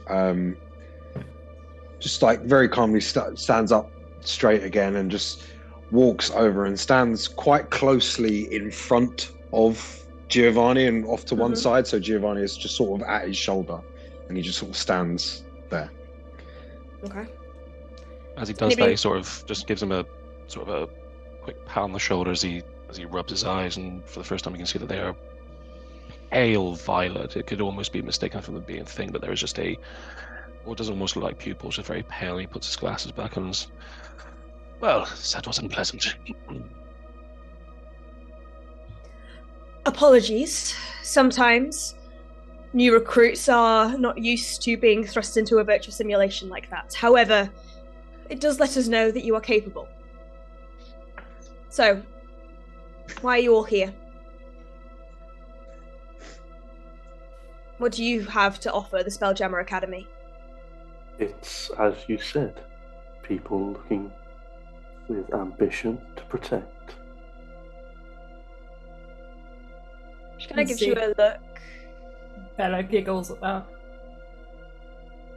She gives you a look, and it's like she's trying to see something that's not there, but kind of shakes her head and looks to Bella, giggling. Something funny? We all have our own reasons. And I ask again, what is yours?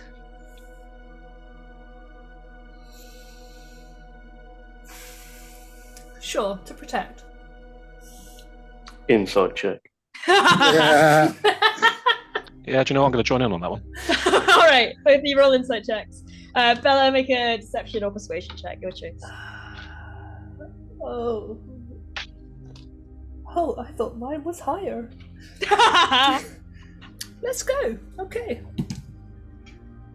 Oh, thank God. Right. Okay. All right. What do you get? Just a 14 from me. 14 from Geo. Luther? I got a 7. 7. Bella? You don't get anything. All I right. can see she's pissed off, but that's about it. Okay. You. And she looks at Gurgle. What do you seek? And you kind of, for the first time, see that you hear a sound and you see the visor go.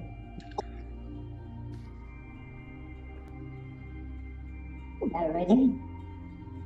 I guess the protection bit sounds good. By the way, this is a fantastic establishment that you have here. Oh. Is this technology... Have you made this, or has anybody else made this? I really want to speak to that person. I did not make this, no. Oh my God, my mic. Hang on. No, this is not my area of expertise. If you're wishing to see the founder of this technology, I would recommend that after orientation, if you wish to stick around for that, you go to the SpellJammer Nexus. See if we'll SpellJammer Nexus. Okay. probably talk your ear off about their creation. Do you see an ear to talk of? I did not hear that. Do you see an ear to talk off? I think. Oh. That is a very good point. And what do we see within as the visor has been removed? So within, you basically see. It's hard to describe really, but you see what some people would probably refer to as an ooze. You see a plasmon with these goggles strapped to their head, It's basically, have you seen a balloon taking too many rubber bands and you start to Yeah. basically the same thing that happens. It's just a bunch of goggles, and you see little tendril thing arms pop out as it's sort of half the body is now shown.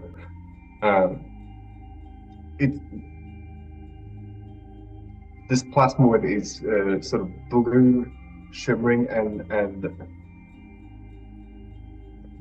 if anyone stands behind it, you can kind of see the eyes, but it's not really eyes, it's lights. It's like two floating lights in jelly, yeah, like almost. two floating lights of jelly behind where the goggles are situated. And for anyone standing at the front, you can see the sort of behind this sort of goggles are the two light, very bright lights, sort of poking through. Just see Geo stood close by, just like big smiles, like, it's adorable.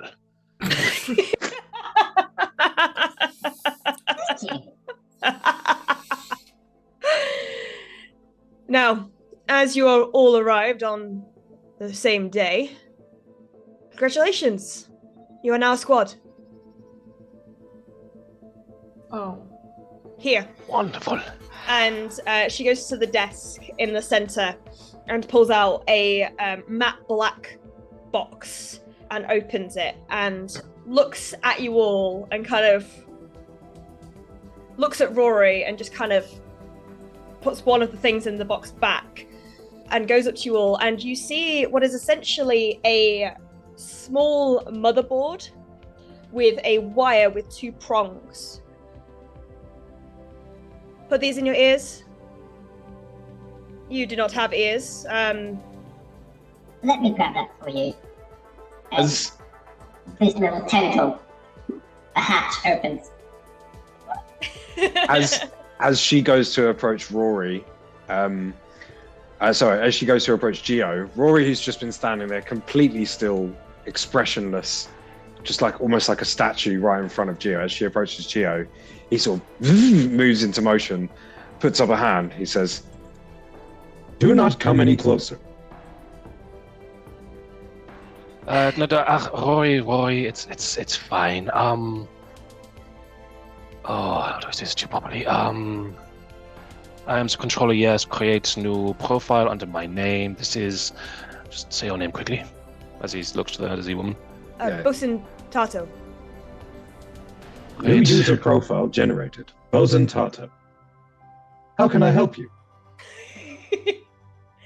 So there we go. He's honestly, he's harmless. He's just a bit skittish around new people, and he likes to protect, you know. He's Well. fantastic. Oh, I know. What, your Sounds bodyguard? craftsmanship. Psycho. Beautiful craftsmanship. Did you mention? No, we just happened to cross each other, and friendship blossomed. I couldn't have predicted it myself. He is just something wonderful. One of those things universe throws at you. Computers do not have friends. Computers have users. That's what he says. He doesn't mean it, really. He knows he's my friend. Tato kind of looks up at Rory. Do I have permission to give your user this? Oh, you have the ability to give him and display orders. I can override them, but yes, go for it. He is now, friendly to you. You asking me if she can approach Geo, yeah? Yeah. Cool. Yeah, he just sort of steps back. Okay. And you're presented with this kind of mini circuit board with this wire. These are neurochips. Insert them into your ear canal and you will be able to connect to the SpellJammer Academy mainframe. Clearance is required to access more valuable information. However, it will allow audio and visual communications in the SpellJammer Academy, and also audio communications with with others equipped with the neurochip outside within a limited range. These chips you have given to us, are they connected to a mother server? They are safe, yeah? Yes, the mother server itself is held within this SpellJammer Nexus, as I mentioned earlier. Saith monitors and runs security to make sure there is no external breach. Only those within the Academy and recruits of the Academy are able to utilize and access the mainframe. Okay, seems a little unsafe, but sure, let's do this. The most fun challenge. So as you put it in, you feel a slight pinch, almost like your ears are being pierced, but on the inside. So you kind of jolt backwards a bit. And as you kind of look, you see from the corner of your eye a hologram appear and a list of tasks is presented to you. Heskar, Yes. if anybody notices, Heskar's kind of like, while she's been talking, just been taking like a couple of like half steps back, wide-eyed. When she's handing these things out, he just kind of takes it and twiddles it and kind of just kind of like looks down, a bit sheepish, and just kind of turns it in his fingers. If Kind of, yeah, go on. if Luthar sees that, Heskar will feel a hand on his shoulder as I cast Mage Hand. Okay. Look, his shadow reaches up and forms a hand onto his shoulder. So there is a disembodied shadow hand on your shoulder now. It's nothing to be afraid of. He says from 50 feet away. Okay, if you say so. And It's the thing. looking even more terrified now than he did like a second ago, and he kind of like Bosun Tato kind of like hands out a chip without the wiring connector to Rory. Mm-hmm. Can I examine it and figure out like what it is and if there's anything that I already have that does that? Tech check, please. Check. It's a 21. for those of you at 21. home 22, that don't know 22. what a tech check is, could we explain that? Yes, so basically, because of the world we're in right now, we have a requirement for a tech check, which is essentially going to be an intelligence-based check. Nature checks do still exist, however, they're very rarely going to be used. So essentially, it's replaced the nature check, but it's basically to determine how much you know about particular technologies. And yeah, intelligence-based check. Cool. I got 22. 21. 22? Yeah. Okay, not that that makes much of a difference. You are looking at it and you think that you could probably hack into your own circuitry and mirror this, but it looks like the permissions granted by the circuit board itself, you'd have to use this chip alongside your internal operations, but it doesn't seem like there's any external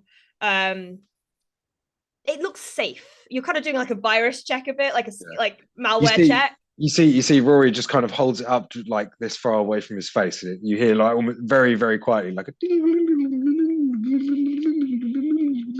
Yeah. And then after a couple of seconds, he's just like, and he puts it in sort of behind his neck, within the neck guard that he's got, because his helmet's retracted now. Yeah. And again, you see that same hologram with this list of tasks. Amongst all my other weird shit. Or everything else. You just see this, it's like a pop-up. My Matrix vision that's going on. Yeah, it's like a pop-up that just comes in front of everything else. It's just these orientation tasks. He's beginning to believe. For those equipping it, you should, in your items, be able to find the neurochip, which will detail everything that can do. So Bella has just been like sort of like flipping it up like a coin sort of thing, flipping it up and catching it and flipping it up and catching it. Just like, question. Potential answer. Will this track us in any way? No. Well, within the academy. But when you leave the academy, we have no way of tracking you. It will simply link to comm links nearby. Can I insight check that? Yeah. I suck. That's a 3. Seems to be telling the truth, but hard to tell. Okay. She puts it in her area. Okay. Is everybody equipping the neurochip? Yes, I just figured out how to spell it. Tato. In the background as well, I'm analysing it, trying to backwards engineer it, and then use whatever data I can. It's probably take me a while to do, but I'm trying to backwards engineer it to try and break down any firewalls to get like access to all the other information. Right, that is going to be kind of a long-term thing. It's just that's something that my algorithms are sort of doing in the background. Yeah, trying to just so kind of these background processes. Yeah, absolutely. So Go would like to do the same thing. The same thing. So the device goes over, and he's gonna try to figure out specifically if there's a tracking chip. Okay. If you're specifically looking for a tracking chip, make me a tech check. Rory, I'm going to have that as being your background processor, just doing that automatically. It'll just take some time. Scar, noticing that you are nervously kind of like looking at this hand on your shoulder while also not really wanting to do anything with it, Tato kind of walks over to you and she's like, what do you... Nothing's going to happen. Look, I've got one in. Yes, and sorry. She reaches in and removes it. I just don't want to break it. Couldn't you do it? Sensing that Escar's a bit nervous, I'm gonna fuck with him even more. You're a dick. You're not playing Azrael now, you know. No, I've got even worse things. I'm gonna cast message. Okay. At Escar. Mm-hmm. And he just hears this ominous whisper. Join us. Roll me a perception check. In your head, Luther, you hear, leave him alone. Mm-hmm. And Heskar kind of holds it out and looks a little sheepish and goes, can you, I don't want I will do it for you. Thank you. Sorry, what? Yeah.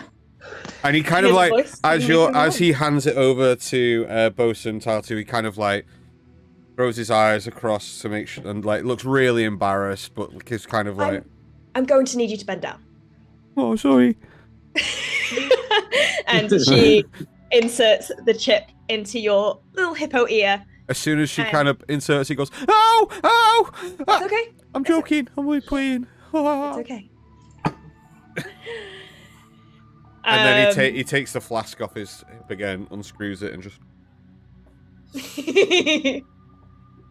when there's the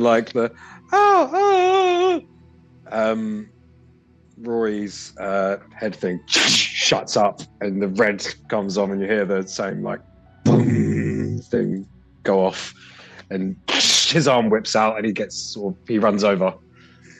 Sorry, it was just a joke. Sorry. Stand down. I was very naughty. I probably shouldn't have done that. You are an interesting bunch.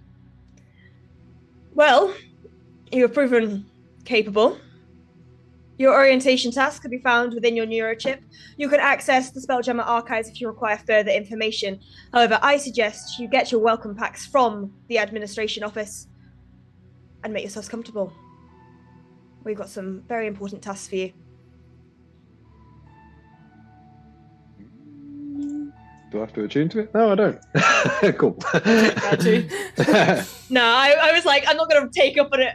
I'm giving them these. They have to wear them. So I'm not going to use an attunement slot. Rory turns to Tato and Geo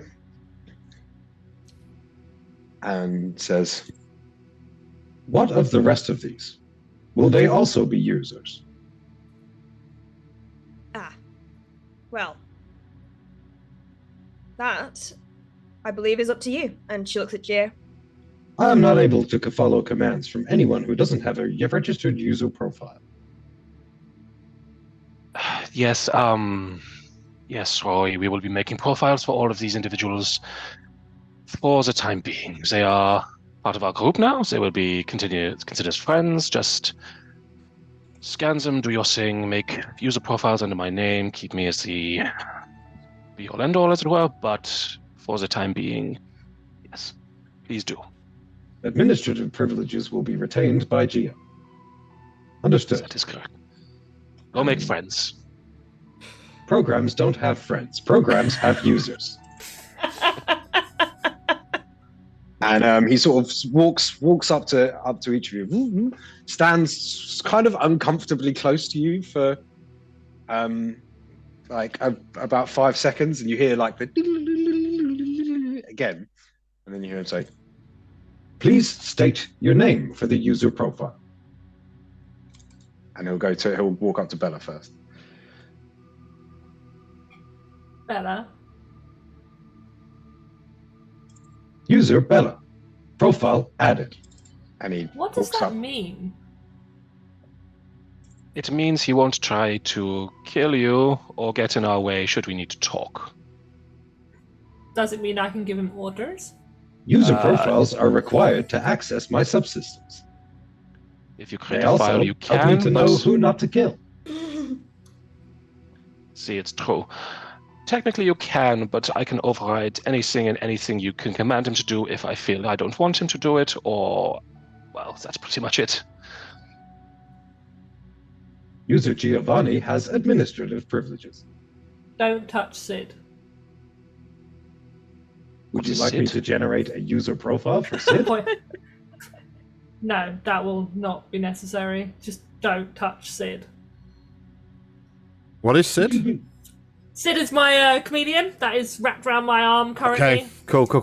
Is that that's like a living Sorry, Sai, not biological Sid, chameleon? Sai. I was going to say Sai. I was like, Yeah. Wrong one. Who's Sid? Sid No. Vicious, the chameleon. Is that like a living, breathing chameleon? It's not like a robot or anything. This is It's biological. Just a chameleon, that's all. Chameleon. Is that weird? Or are chameleons fairly known pets? Like, do you get them a lot in general? No, it is weird. Oh, weird. You are well traveled, Hmm. and you have never seen a chameleon before. User Cool. profile established. Cool. How was your See- experience of setting up a new user profile? She just walks off. She's just like, okay. It was good, Ro. It was good. It was good, Ro. Just like that. You're doing really Social well. protocols updated. As you walk away, Bella, you can see genuine interest that you've pointed out this chameleon from Geo. He's very much like, fascinating people. I've never seen such things. And I'll go up to the other three and do the same with them. As you get in Luther's face, he's constantly taking steps back to keep you from being right in his face. Okay. It's the same thing happens. He doesn't need to be in your face. Just wants to be. He just wants to be. Lucer, was it? Lucer? That's you over there? Yes, Luther. User profile Luther added. Thank you. That's all we wanted. He's not sensing magic or putting us I in a mean, database or anything. he's been with me for a while and he's never sensed any particular magic, so, a man can try. No, he's not. I wouldn't worry too much. Again, it's just so he doesn't murder you if you get too close to me specifically. Or Bella now, actually. Oh, that may come in handy. I was able to sense your magic when you cast spells during the simulation. Should I not have done that? No, that's fine. I will keep my parameters the same then. Thank you for your feedback. I have updated my parameters. Rory, can you make me a medicine check with disadvantage, please? He doesn't know what people is. I can't wait for Rory to have to do a Windows update, and he just stands there for about 45 minutes doing fuck all. What was it? Medicine? Medicine with disadvantage. 6. All right. Oh no, sorry, 4. Listen to you. I don't want 11. No. Okay. Never Tracks. mind. That tracks. And So after he's done that, he'll just go back and return to Geo's side and just be stationary. all right. So Bosun Tato looks at you all. If you go to the elevator over there, it will take you down to the barracks. Is that where admin is? No, admin is ground floor. If you head to the ground floor first. You don't seem very sure. I don't really leave here. I know where the gymnasium is. You will need to go there later. Oh, no, really? Yes. You need to Oh, go through dear. a physical and psych evaluation before we can truly recruit you and That makes her uncomfortable. Wait, so you gave us the earpieces without us being truly enrolled? You have restricted access right now. You are okay. currently cadets.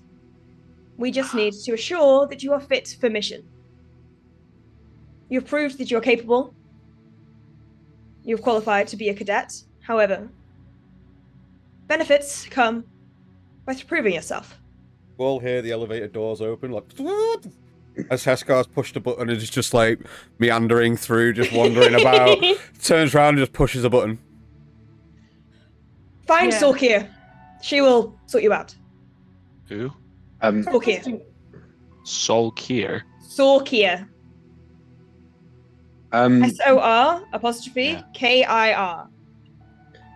Rory kind of does the same thing again, where his head snaps and then the rest of his body turns and he starts to walk towards the elevator. And it's not like if you guys have, if any of you have witnessed automatons or anything like that before, Rory isn't clunky at all. Like, he almost moves quite gracefully. Like, he doesn't have a bob to his gait.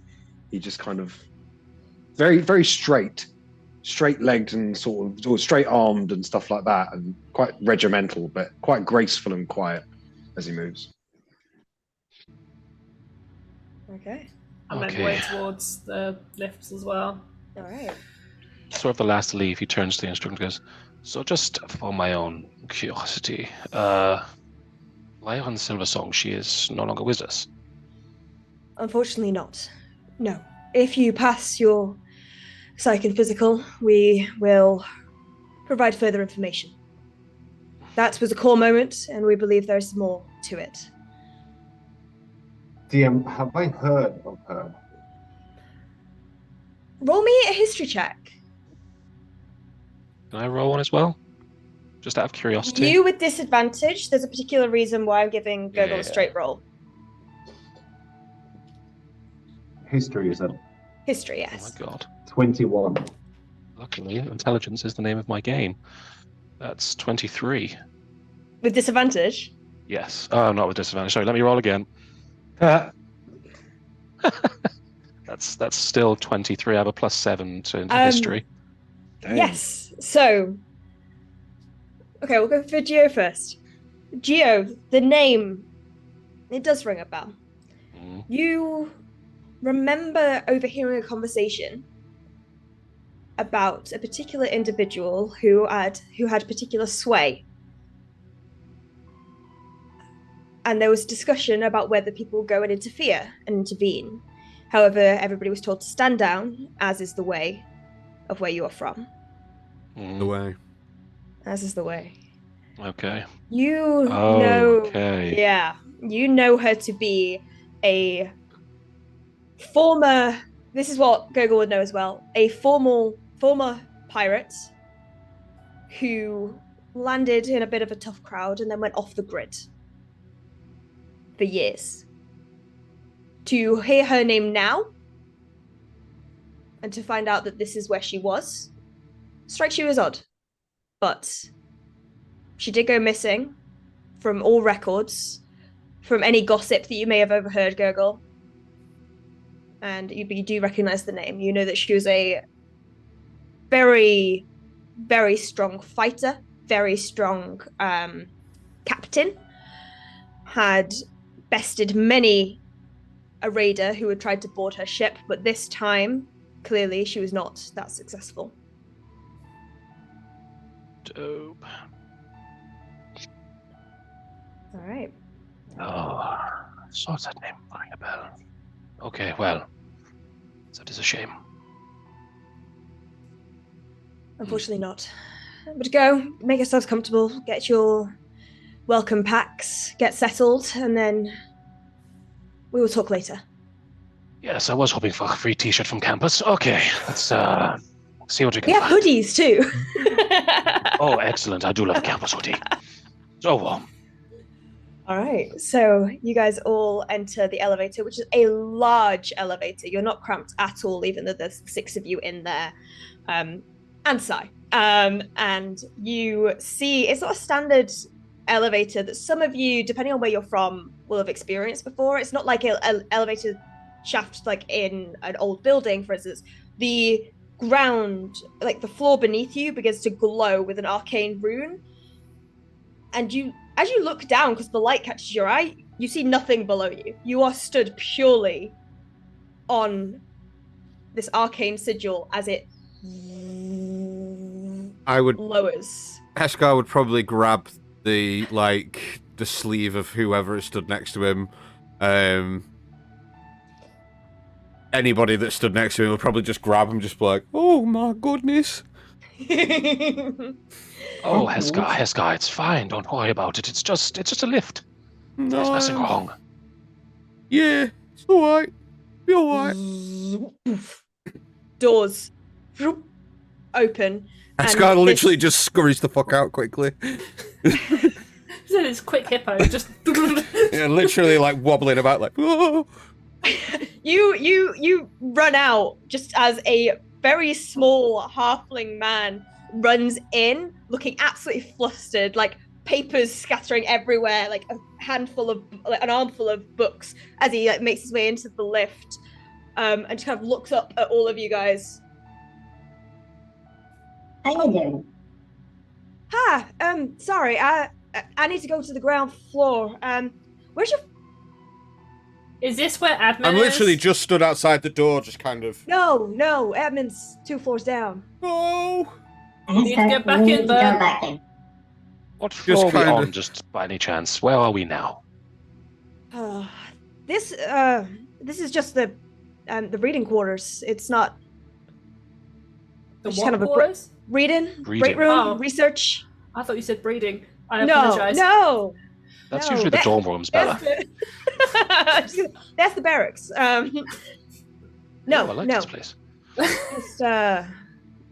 Just the research area. Okay.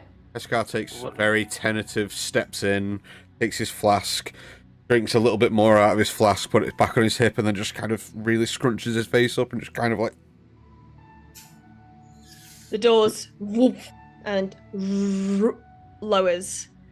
Only a few seconds later, and the doors open once again, and you are faced with a long hallway. It looks like a classic reception to a hotel in a way, and you see there is kind of a door to the side which has admin in kind of neon lights above it, and the halfling kind of looks around and goes, I'm sorry to disturb your lift. Welcome to the academy, and runs away. Just straight. Oh, okay. I think we just go further down. Are we all going to the reception area first, I assume? We're going to admin, Yeah. right? Yes. Our current directive is to attend admin to pick up our welcome packs. He gets it. And I stroll forward, leaving if they don't come forward. I'm straight to admin. Is this the right floor? I thought he was going somewhere else. No. Oh. He's going there too. Just somewhere else on that floor. I got lost. Okay, Orientation. it's a big place. Such a big place, isn't it? It's easy to get lost.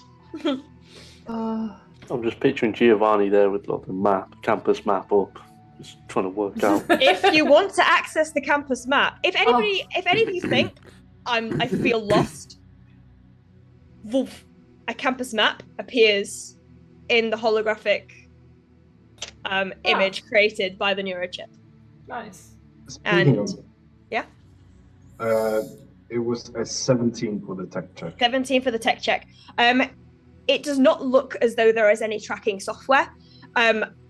You sense that there's something where it's almost like a fail-safe protocol where if damage occurs to the chip, then a tracker can be activated. But until that point, there is no tracker. It's like a fail-safe. Has to be armed, sort of Yeah. thing. Right. Do I feel like I can deactivate it and remove it by myself, or once it goes in, it's gonna stick? No. I mean, you saw Bosun Tato remove it from her ear and then reinsert it. Okay, So you so know it Gerbil's can gonna push it into the sort of it's kind of plasmoid. Yeah, gets just sucked sort of- in. and just hovers there, like towards the edge where Yeah. an ear would be. It would be. Yeah, perfect. Just got this thing floating around inside of Yeah. It's a bunch of different things. Oh, Yeah. It's literally a slime egg, isn't it? Where's the alien inside? it. All right. Use the So, do you guys head to the Yeah. admin? hmm Okay. So you open the door to an absolute mess. There are tablets and panels and papers all over the place, and you see behind this desk, just peeking through like layers of books, this Thrykean individual with long white scraggly grey hair, kind of like pinned to in a messy bun, a pair of reading glasses over her bug eyes, kind of like putting this way and that.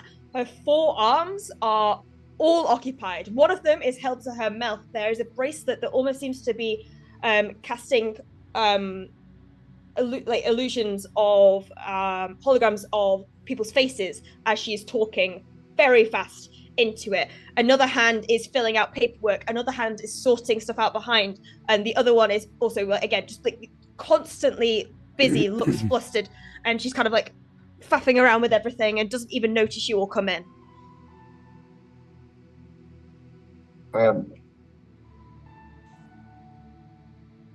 No response.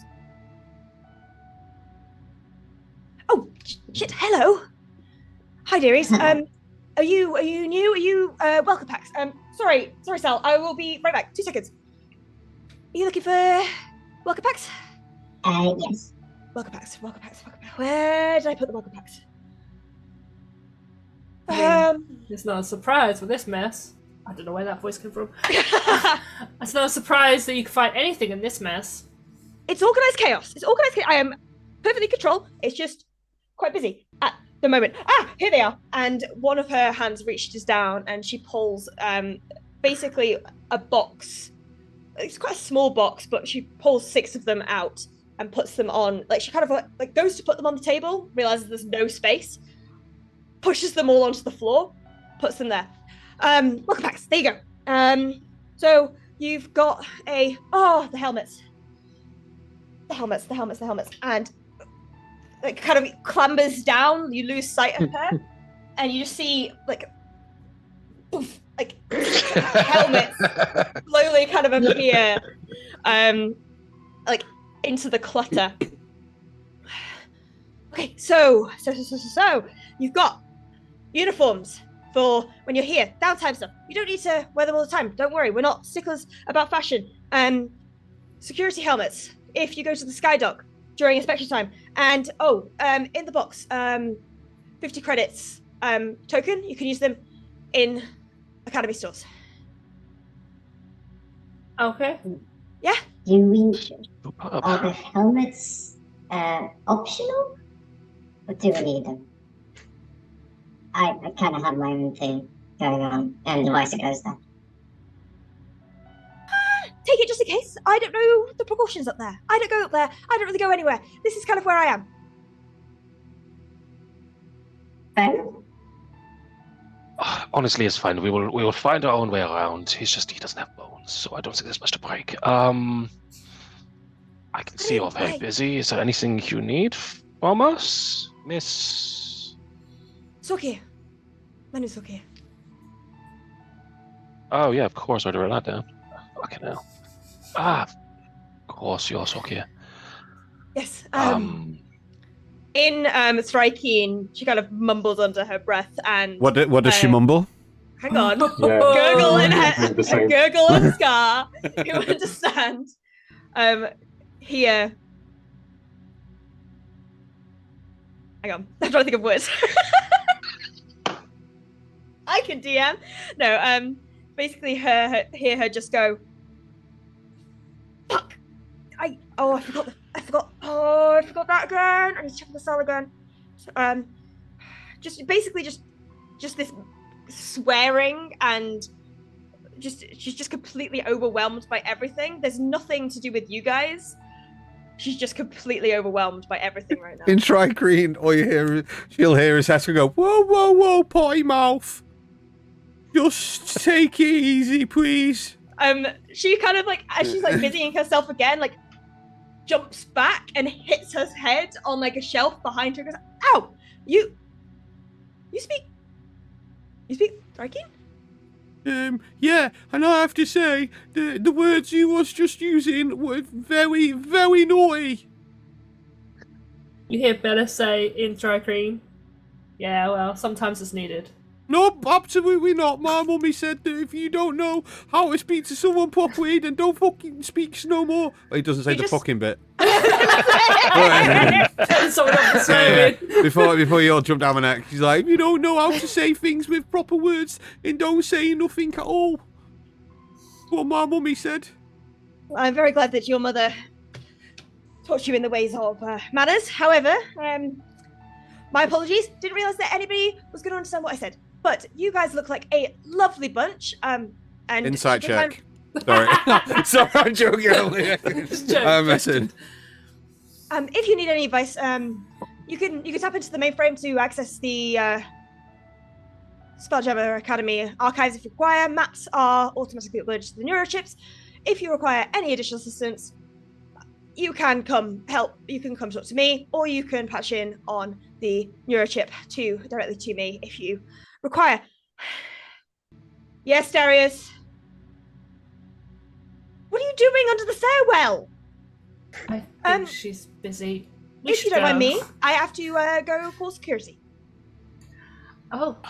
I hope it's fun. Please go. And she doesn't go anywhere. She literally just turns around, gets another bracelet, and just talks to someone else. You two are very interesting. I don't meet lots of people who speak Tri-Green before. You Comes know, in handy. you just kind of pick things up here and there. Oh no, learning another language is a very taxing endeavor. I'm impressed. They're thinking that makes Bella like proper giggle because she has lots of languages. It's just like, okay, right. Rory, It says bunk assignments. I'm just saying this right now. I don't share. So yeah, where do we Rory, do that? Rory kind of picks up his welcome pack and stuff like that and stows it. And then he just Within says, himself? Task complete. New directive. Report to quarters for bunk assignments.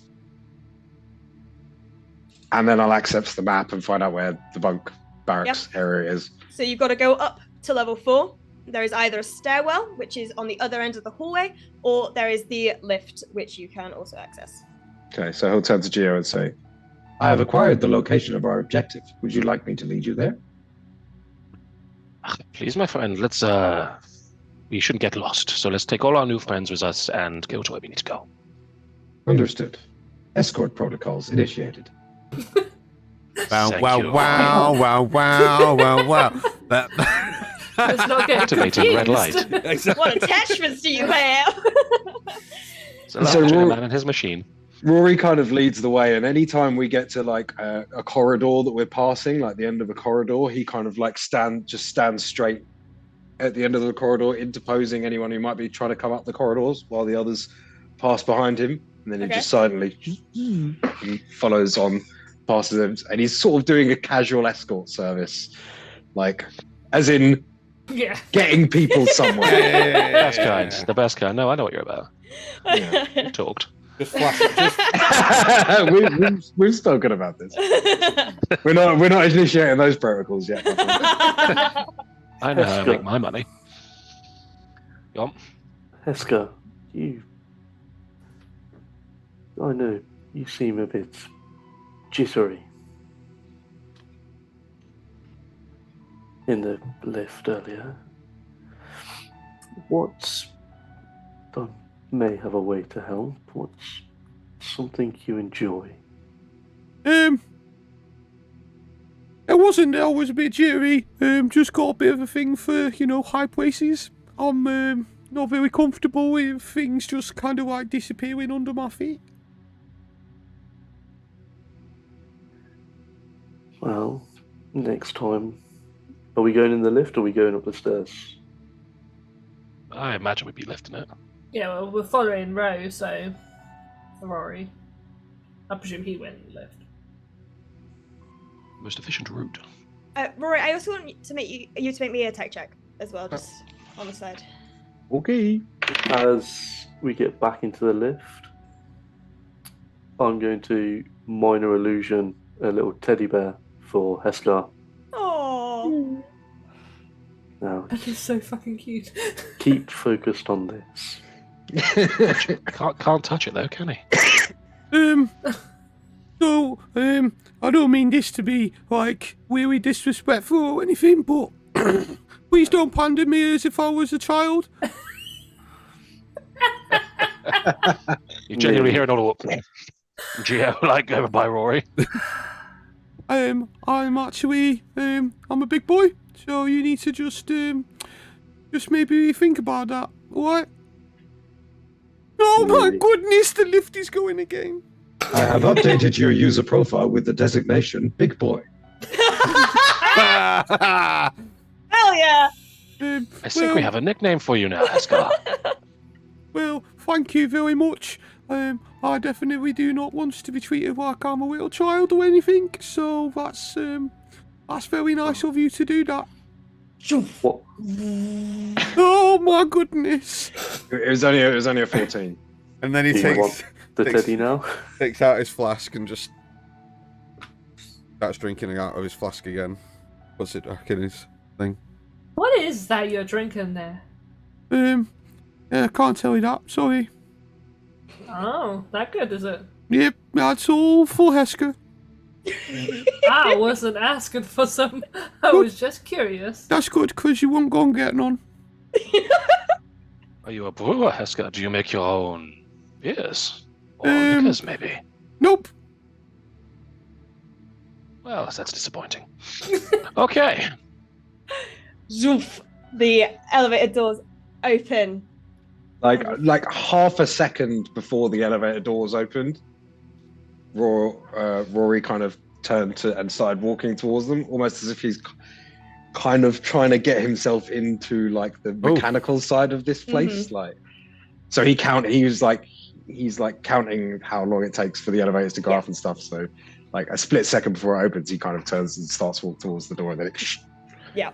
So it seamlessly, as soon as you step towards it, it opens and you walk through. And I didn't put the elevator because I'm an idiot, but it's here. I was looking, just like...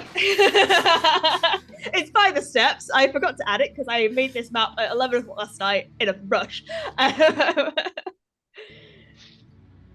And you enter into a long corridor that veers off to the left, and also there is a room with stained glass doors up ahead. There's also a door off to the right, and yeah, that is what you see.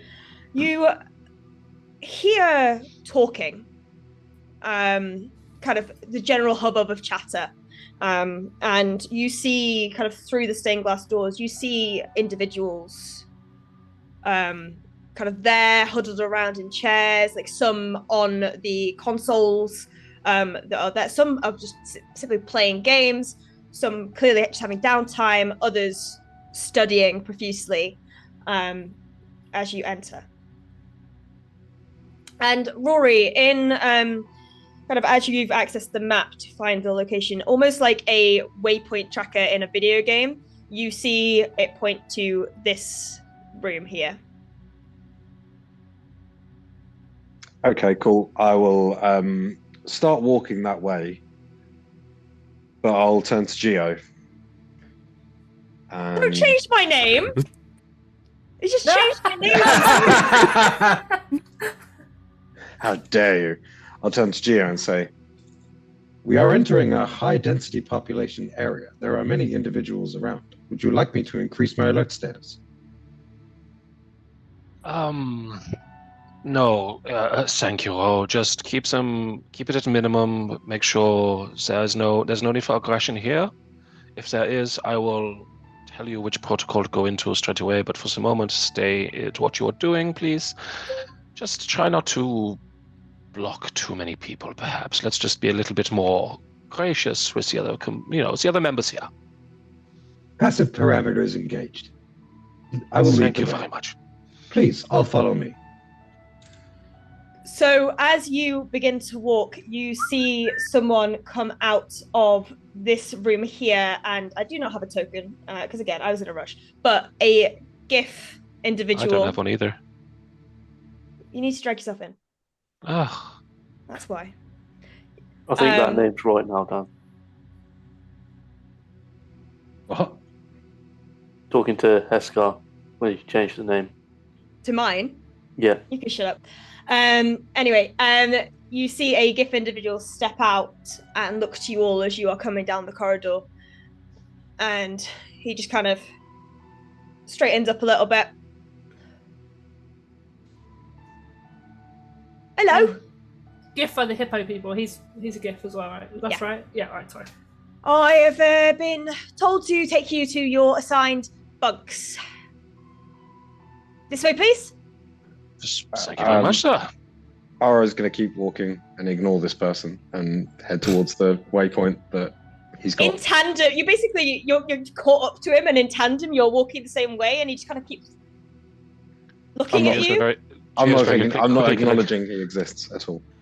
Geo very quickly catches up behind the GIF and he's like, please excuse him. It's just his protocol. He's mapped it out. He knows he's harmless, really. He's just doing his job. Well, that's absolutely fine. You all the new recruits, yeah? Indeed. That's us.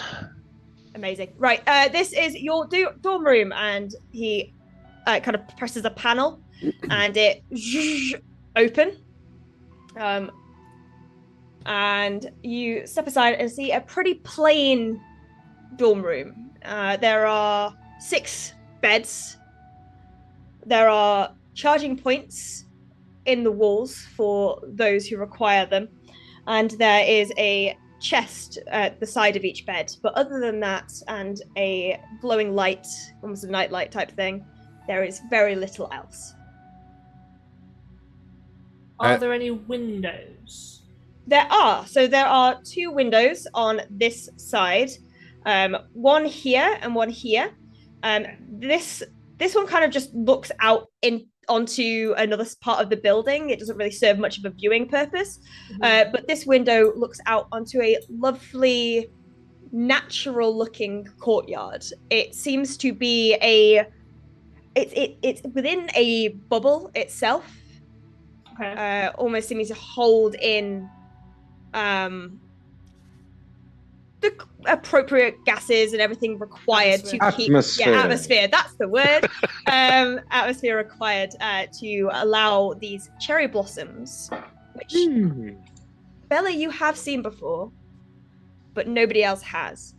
Alive and thriving. There are a couple of individuals sat on a picnic bench outside, just chatting.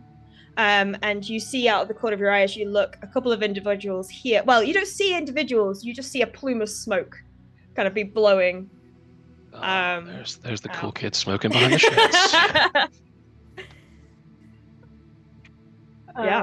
Cool. I will walk forward and just plonk myself down on that bed next to that window. And I'm just looking out of the window, but also observing them all where everyone else is going. Okay. Heskar hasn't even walked down the corridor as far as everyone else to even get to the room, absolutely bewildered at the fact that there is another GIF here. And when that individual turns and walks everyone down, he's like a good few paces wide-eyed, kind of slowly walking down the corridor. Did you say GIF or GIF? GIF. TH or... Okay. GIF. Cool. Rory, when he walks in the door, he literally just stands against the wall next to the door. Mm-hmm. Almost like taking up a guard position. All right. Is the GIF still with us? The GIF is waiting at the door for Heska. Who is currently sheepishly stood around 20 paces away from him, just kind of wide-eyed. You're right there? The standoff. So, How did... Where are you from? where am I from? Yeah.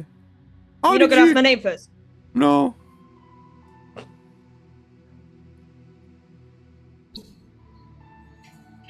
Are you... I'm from the Rock of Brawl, if you must know. And you see, like, Heskar's, like, taking that in, like, running. You see him, like, running that name through his head, like, 4 or 5 times. And then he's like, Alright. Well, it's very, very, very nice to meet you. Right, back at you. This is your dorm. Alright. Well, thank you, mister. and he just kind of, like, walks and kind of, like, steps past and goes in. As you go to step in, he kind of places a hand on your shoulder. Delano. My name is Delano. My name is Heska, but you can call me Scar. I have to say this is actually quite wonderful. I don't think I've met anyone else from home for a long, long time, actually. How did you get away? Get away? Yeah, from all the bad people. There was no bad. What? I just wanted to volunteer here. I wanted to help. Been here for years. Right. Well, it was nice to meet you, Delano. Delano, sorry. Yeah. This is a lot for me. That's all good. It can be overwhelming, but if you need me, I'll be in there. I'm the Dungeonmaster, so get comfortable. Do what you want. I don't know if you've got any other orientation tasks left. Get those done, but well, the rest up here. It was a pleasure to meet you, oh Master of Doors. He kind of like genuinely like smiles like this big toothy, like, well, I say toothy, it's like the two teeth kind of like grin, and he just like looks down at you and just like, thanks, and walks off. As soon as the door like closes when he walks away, you just hear, Task complete. New directive. Collect service weaponry from Mr. Blip in stores. and I'll start scanning where that is. Just out of curiosity, given to how close I was to the door when he was having this conversation, can I overhear any of that? Just in sort of retrospect. They weren't being quiet, yeah. Cool, then my notes still count.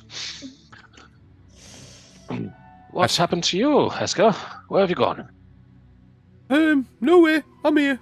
Does anyone have any preference over which bed they would like?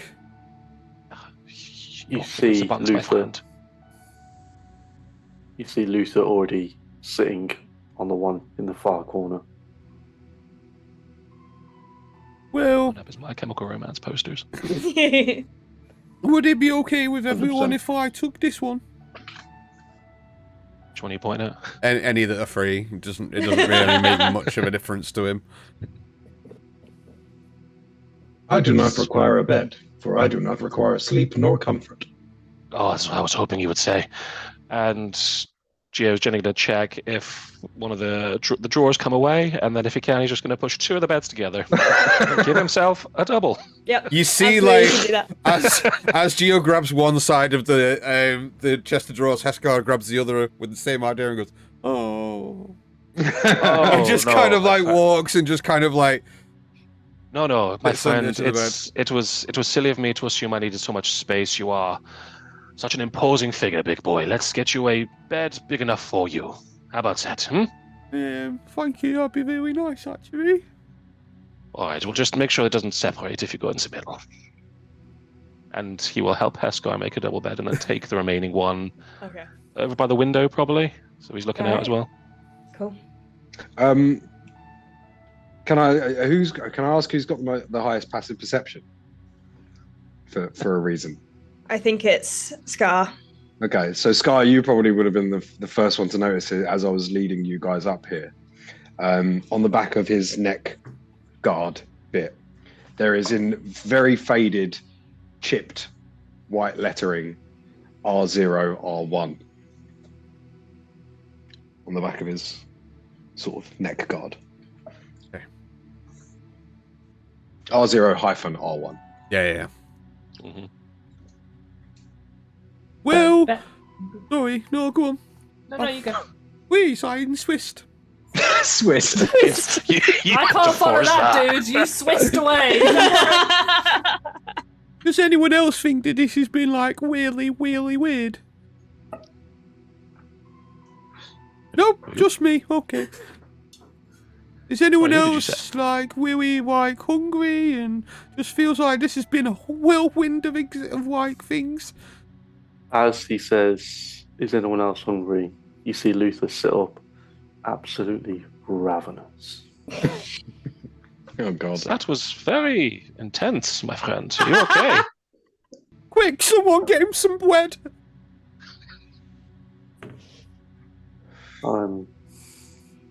That simulation really took it out of me. Really? Okay. Yeah. Well, what do you want? What do you eat?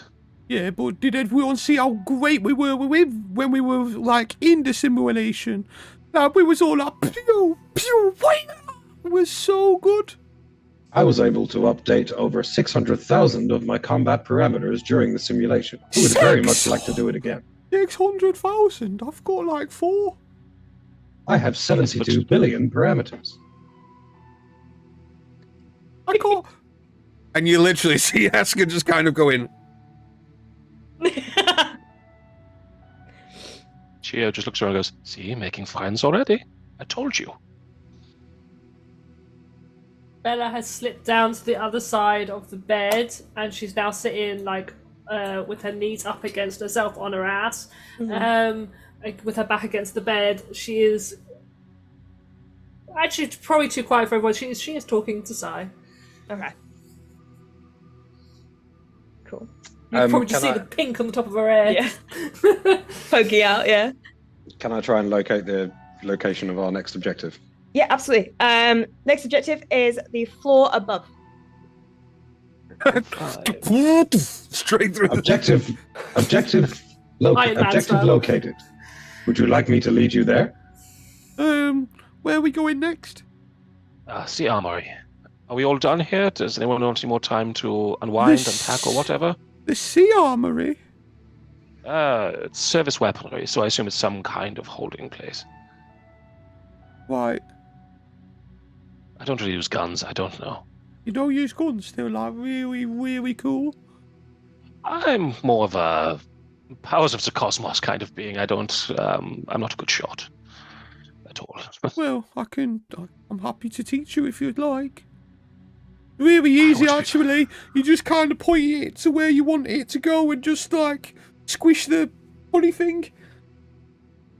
I mean, your knowledge of weapons astounds me. I would be honored to learn from you.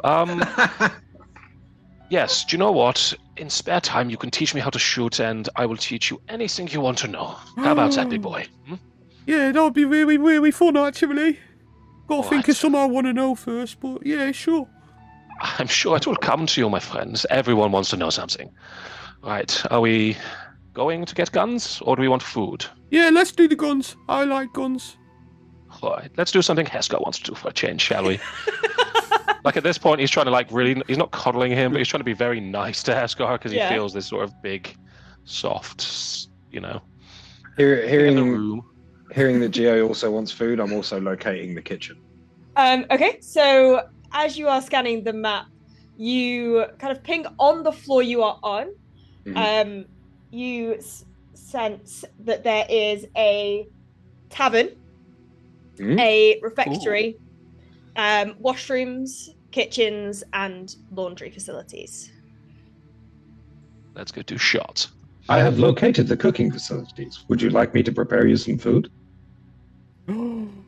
Yes, as please. he says this, he sort of turns to like, he can, right, let me be clear. If he says cook, it's a very robotic sense. There's not a lot of flavor to it. It's more by the numbers. Cooking is an art, and he is a machine. I can provide you with an extremely nutritious meal. I know you can, my friend, and I wouldn't stop you for a second. It's just sometimes flavor is the spice of life, and your food lacks it. I'm afraid you need a tongue. It's just something you don't, you know. Would you like me to acquire a tongue? Oh, dear Lord, no. I mean, that seems like a very big upgrade, because you don't actually have a mouth. We'd have to create you a jaw, and then the correct no pathways to make it work. It's a lot. It's fine. You could add it to your objectives list for something to do on a rainy day. Very well. A quiet tongue has been added to my objective list. Oh no. Only on a rainy day, though, which isn't necessarily when it rains. Parameter set. Thank you. Quick stipulations there, Quick stipulations there. It cannot be a biological tongue, okay? So I don't want you coming back with... You have to be very specific with him, Heskar. It is vital for the safety of many people. Research them, maybe create your own out of parts you could, input into yourself. Well, if you want something like making and something like creating out of nothing, my friend here, he's really good at making things. And he kind of like points over at Gurgle. Yeah, he's dead good at it. I'm alright. Mostly mechanical things. Yeah. Not really a shepherd.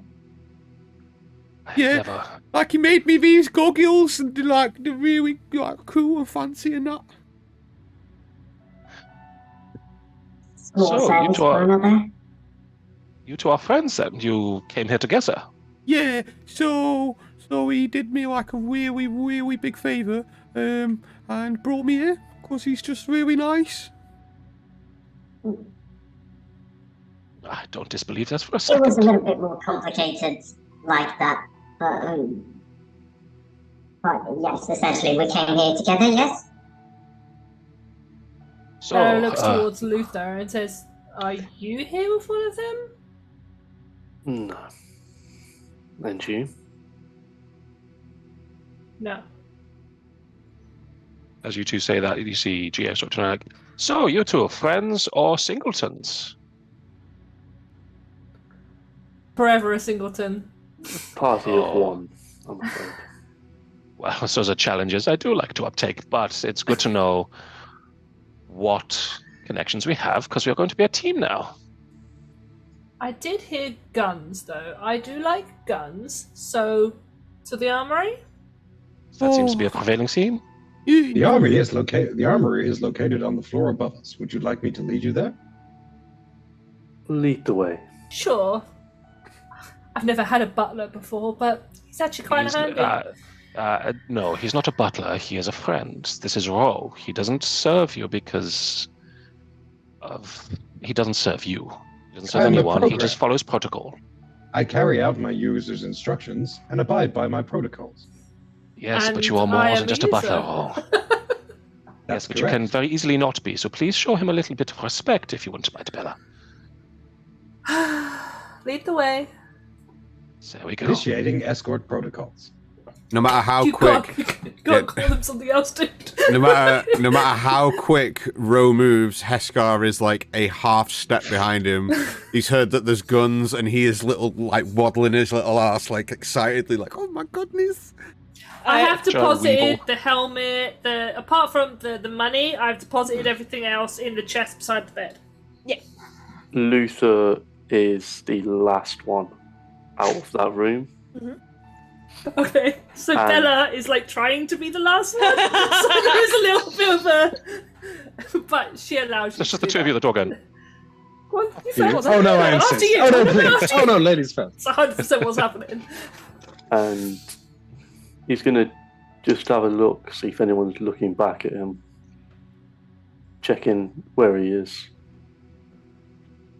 I mean, if I notice you're Yes. not close, I'll be doing turns just to sort of keep, like, it won't be a lot, but every so often will be like, just looking back to make sure that the rest of us are coming. I will be noting where, because as I said, I would want to be the last one out of the room, and now that I'm not, I'm very conscious that you're behind me, so I am, I'm certainly making sure that you're there.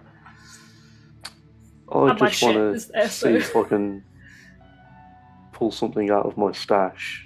Roll me a stealth check. Or sleight of hand, either way. Sleight of hand, probably better. No, stealth is better for me. Oh, Luther brought weed. Hey, Don't do drugs. That is an 18. new objective: 18. acquire lungs. Bella, make me a Yes, bye. perception check. Perception, sure. Oh. Your parameters 8. upgraded. Yeah, you're able to do what you want to do. Okay. All right. So swiftly accomplishing your task, you rejoin the rest and you return to the lift. But on the left, you do see a stairwell up. I mean, I don't go in the. Heskar begins to Enough of ascend the this. staircase. Yeah, but you can imagine Heskar's not the fittest of individuals, so he'll probably get like panting a bit when he he'll goes like up. run up 3 or 4 steps and then kind of go. Somebody needs to go after him. I guess that has to be me. Meet you upstairs. You know where we're going, right? Of course. I have more intelligence than most. It wasn't. You know. I wasn't trying to offend. No, I know. I'm just stating facts. Let's go to the guns. All right. So you all head upstairs. As you open onto that floor, it's a fairly small, it almost looks like a side office where there would be back doors for further storage. But you see almost like a storefront with basically campus merch around with the SJA on the front. You got the hoodies, you got the sweatshirts, you got the pens, you got the notepads. But then contrasting with that, you see a desk with like barred, like almost like jail doors. And behind that, you see an expansive armory with a load of different types of weapons. And sat in a little window out of the jail doors, you see a small auto gnome. They are wearing a smart-looking leather apron with a score of tools of various purpose kind of tucked into the tiny leather loops in the pockets. The only other article of clothing that they are wearing is a bowler hat, a black bowler hat. They have they have at the moment like softly pink glowing eyes and a bronze mustache, like a very thick handlebar mustache that's secured on to their face. I love that. As they immediately kind of look up at you. Oh my goodness, my friends! You are here to collect your weapons. Hello. Just give him a second. He'll be right with us. Yes. Absolutely. I am Mr. Blip. I am very happy to be here today to show you the ropes. We have a lot in store at the arm. What's happening to this accent? Talk again. I need to pick it up again. What, me? Yeah. Oh. Just put a hole in your R's, turn your THs into S's, and then start to. You should get from there. Throw in a couple of Z's every now and then where they don't belong. Oh, this is a very specific way for German. So, if you're looking for... Fuck me. That's not particularly what we were looking for, but... Sorry. If you just... Yes, you. The rope sounds very interesting. I have to say, it sounds very interesting indeed, and I'd love for you to show me the rope at some point, but that's not what we're here for, actually. I want something that... No, I assume you are here for... Want to see your finest gun? Service weaponry, yes. Absolutely. Well, let me have a look here. What are you... You know, this is it now. What are... what? They're Scottish now. Go with it. What are you proficient with? Eskar immediately takes his pistol out of his holster and starts spinning it around in his hand. Whoa. Puts it down, and as he puts it down, it comes up. He's already taken it apart in his hands and places it down almost immaculately in place, but taken apart in 7 different bits, and places it in front of him and goes, "Well, what have you got?" We have bolt-action shotguns, we have laser pistols, we have SMGs, we have a lot. But it depends what you're used to, because it really varies, because sometimes, if you're trying to shoot, and you're not used to having the backfire of a shotgun, and then you have an SMG, it's very different, so it really depends what you're good at. Do you have a firing range? We do. Could I possibly please try them all? All of them? Yeah, one after another. Absolutely, I absolutely love that. Yes, come with me, darling. And Eskar just ignores everyone else and immediately just starts walking off oh my goodness. So I think he found his happy place. The jail door kind of thing, he kind of hops down, and you notice that the stool he was sat on was clearly very elevated. So drops down, is probably about 3'5" tall, wanders very clunkily over to the jail door, opens it. Come, this way. Bye. And takes you to behind the weapon rack.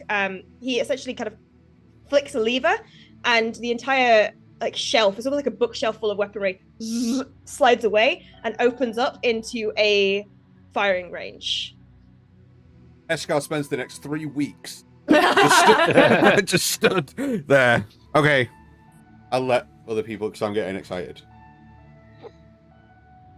Are all these weapons displayed? Because I'm going to fire into the gun range. Yes, they are displayed. Yeah. Okay, cool. I think while Heskar's frothing over all the weaponry in front of him, Rory just kind of walks down, looking at the weaponry, and stops when he gets to the laser pistol, and just immediately, just in one swift motion, just takes one shot down the range. All right, maybe a ranged spell attack and range attack. Cool. I'm going to apologize because I'm normally far more with it, but I'm extremely tired, so my DMing is a bit lackluster, but we will get there. You're doing great. It's only a 13. A 13. You still hit the target, so it's basically a silicon dummy almost. Yeah. That's at the end, and you just kind of scuff its shoulder. Yeah, it's more the impact that I'm trying to analyze how strong this thing is. Yeah, so it moves. So it's on almost like a pedestal type thing, and the pedestal moves back about 5 feet. It does have a lot of force that's pushing it back. Okay. If I was to put that in a, let's say in a dice roll. Let's say I was rolling a dice, for example. It'd be about 2d6. Okay. After firing it, he immediately just sort of puts it on a hook on his hip and takes it into his leg. Heskar, because he's very, very, very competitive, will pick up the nearest pistol, shoot it down, and aim for the spot that Rory aimed at, and just literally just go to the same spot. Roll me to hit. As you engulf the gun into your leg, you see Mr. Blip's eyes change from that pink to a red, and turns to you and she goes, "I do not believe you paid for that." My body turns to him and just doesn't say anything, just stares at him. The gun. Sorry. Mr. Blip, was it? I have to say, I love the mustache. I might have to get him one, and the hat, actually. We do sell the hats. We do. Oh, we're all going to be wearing the hats. May have to purchase you one now. And he's looking genuinely sort of contemplative at Ro, just like, you look good with a bowler hat. His eyes flash back to turn green when he looks at you, but as soon as he looks at Rory, back to red. Ro, can you surrender the weapon for just a short amount of time? We haven't quite finished the transactional nature of why we're here. It comes out of his hip, he grabs it and puts it back on the table. Eyes back to pink. Wordlessly. No harm, no foul. He is commendable, but doesn't quite Not understand very. a lot of. I am well accustomed to learning social protocols. At 27. 27. You fire exactly into the hole that Rory aimed at, and the entire arm of this dummy flies off. As soon as it does, I just kind of turn back towards Rory and just like wink. Go. Rory's just looking at where you shot, and it's just toned on that, and you can hear the going on. And as you're focusing and trying to analyze what just happened, you see almost these nanites begin to reach out of the arm that has fallen to the floor and reattach to the silicon dummy. Well, I'm probably going to be here for a little while, guys, so feel free to do whatever you're doing. Blip, is it? Yes. I have a request. Do you have anything that I can modify the ammunition of? Well, that is an interesting request. Not many people request such things. I absolutely could have a look at that if you would like me to. We only have standard ammunition in our stores. However, if you're looking to expand your horizons, we could potentially work with that, yes. Yeah, I have the necessary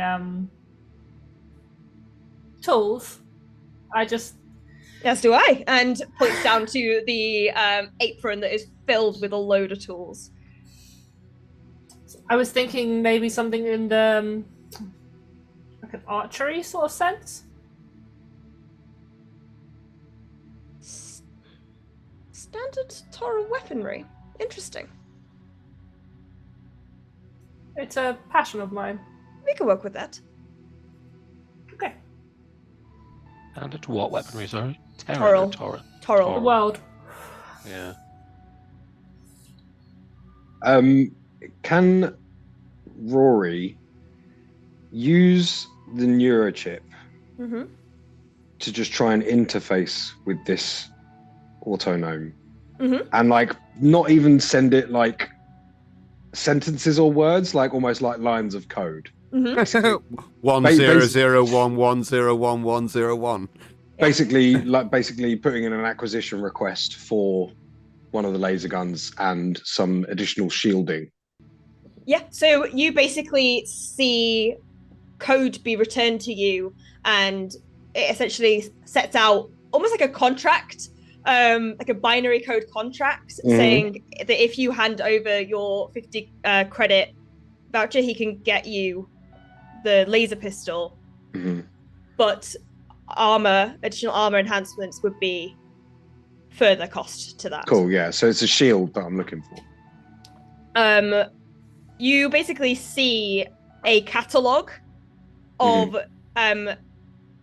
actual physical shields, but also mods that can be inserted into mechanical constructs that would enhance their shields, which again, it would be you see kind of like as you're kind of sharing this code that Mr. Blip is required that he doesn't deal in change. You have to give the entire 50 gold. If you don't spend the entire 50 credits, that's it. Right. The shield itself is less than 50 credits. It is 25 credits. However, you can only use your thing once to buy one thing. So I know this was like, obviously it's just because of the D&D Beyond character creator. I'm guessing I don't have the 10 gold that I started with. No, you don't. Or whatever the credit equivalent of that is. Okay, fine. No, you don't. AC or range? Okay, come back to me.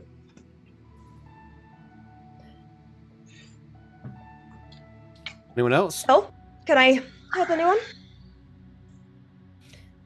No, I don't believe you can offer me anything. No, I cannot interest you in the hoodies, the sweatshirts, the pencils. I don't think so. We have tablet cases. It's very interesting. It's lovely. What sort of shield modifications do you have? In your... So you see... is your visor still off? No, it's on.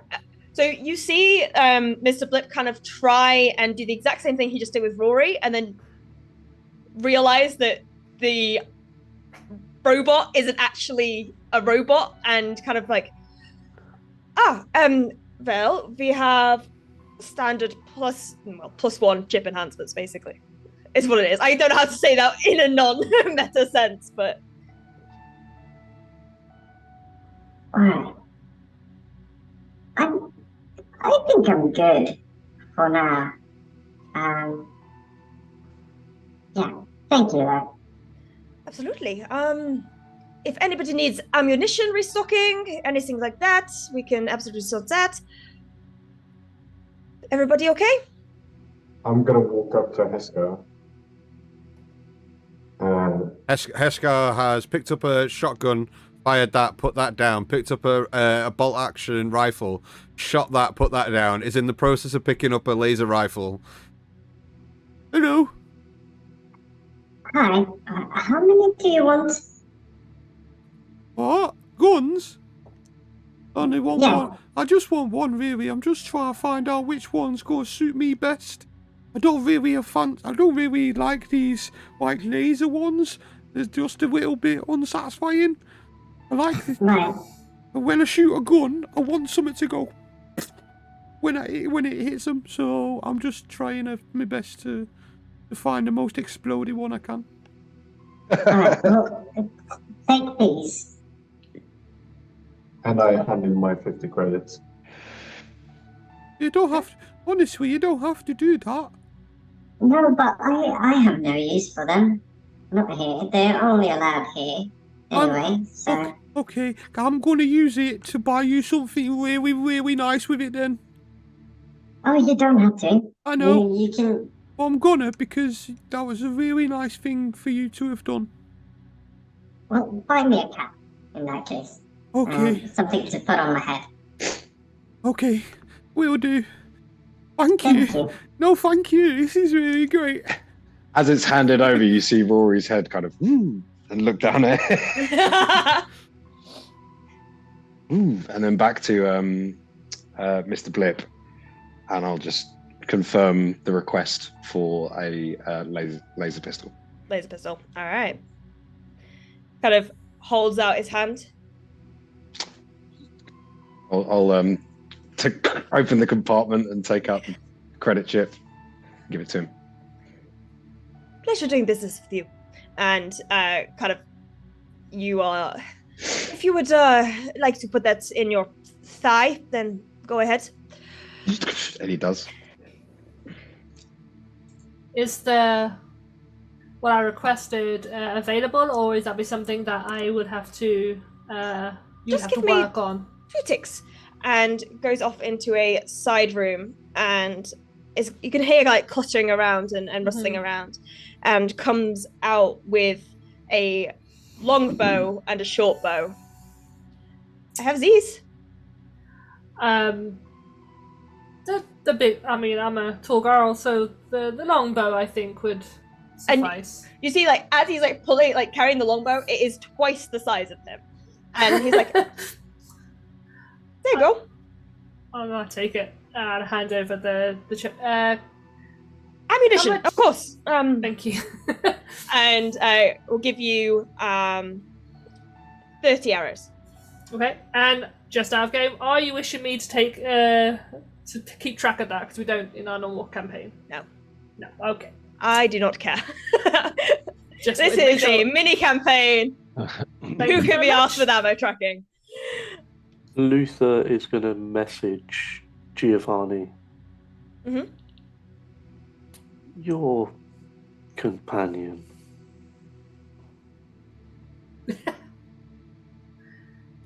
Does he require more upgrades? Just in your head, you. Luther, that's you, right? What other voice are you expecting? Well, I wasn't expecting yours, to be honest. It's a little rude when you just invade someone's mind and don't even have the courtesy to tell them. Yeah. Get out of my brain! Melt my melon, man. He can be, but I generally tend to leave upgrades to him. He is, while I understand a lot of what he's about, I couldn't begin to start trying to take him apart and put him back together, so I leave what he wants to him. Still stood outside, you watch as a shadowed hand carries over the credit voucher to you, Giovanni. So I'm looking down at the shadow's hand. Well, that is superbly creepy, but okay. If you really don't need them, I will hand them off to him. I have to say I don't really know what I'm going to do with them, but I assume there's more shops here, so I wouldn't get too gung-ho with giving them away. There might be something else. I'm sure there's nothing these shops can offer me. Such a mysterious man. What is it exactly that you want? Well, if you must know, what I said down below was a lie.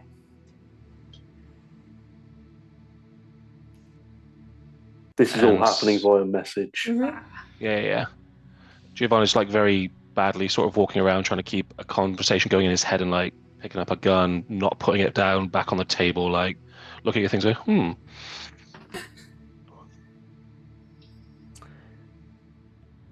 What I'm interested in is what creatures there are. You could say it's a hobby of mine. Like animals, taxidermies, that kind of thing? Or like, do you keep pets? Do you have a zoo? Of sorts. That is slightly unnerving when you don't decide to give away much more than that. What do you want, Luther? Just curious to find what's out there. Well, then we will all have to keep a sharp eye on you should you wander away and get lost again. What is it you want, Giovanni? What do I want? You avoided that question. I didn't avoid it, I just didn't answer it. There's a very big difference between those two things. I'm here for the same thing everyone is. I have seen too much calamity in my life, and I wish to put a stop to it.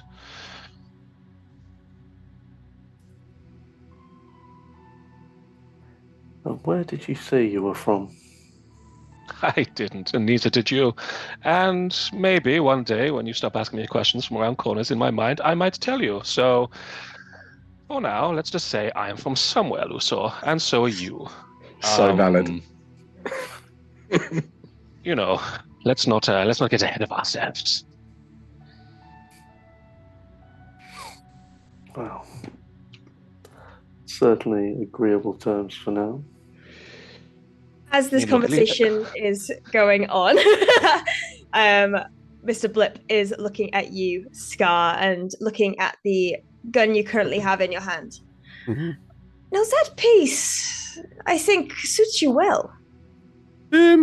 Well, it's a bit on the heavy side, gotta say. It is, but it's very good for long range. And you have a pistol right now, yes? I do, yeah. Kind of had it a while, actually. Quite good at it. In fact, I'm probably better than anyone else when it comes to shooting things. Well, I am... Does Bella hear that? Does Gio hear that? Yeah, I mean, everyone hears that. When he says that, you just see Gio from behind, like, I'm like, sure, buddy. I appreciate the confidence, and I absolutely think that if you already have a pistol, a long-range weapon like this would serve you wonderfully. Okay, but I haven't got very many monies. So how much would it be to get this one? Well, that piece is 75 credits, usually. Okay, and then I've got a very, very special request afterwards. Please. Which is? I want your bestest of hats. The bestest of hats? And kind of Two of them, please. Oh, for who? I want to make sure they fit your outfits perfectly. Well, one is for my friend and the other one is for my friend. I meant which friends, but okay. Oh, sorry. With my friend over here, and he kind of points towards Gurgle. Mm-hmm. And then he goes, and then my other friend over here, and he points over towards Rory. Okay. So Programs don't have friends. Programs have users. So if you find yourself forming an attachment to a program, you should seek therapy as soon as possible.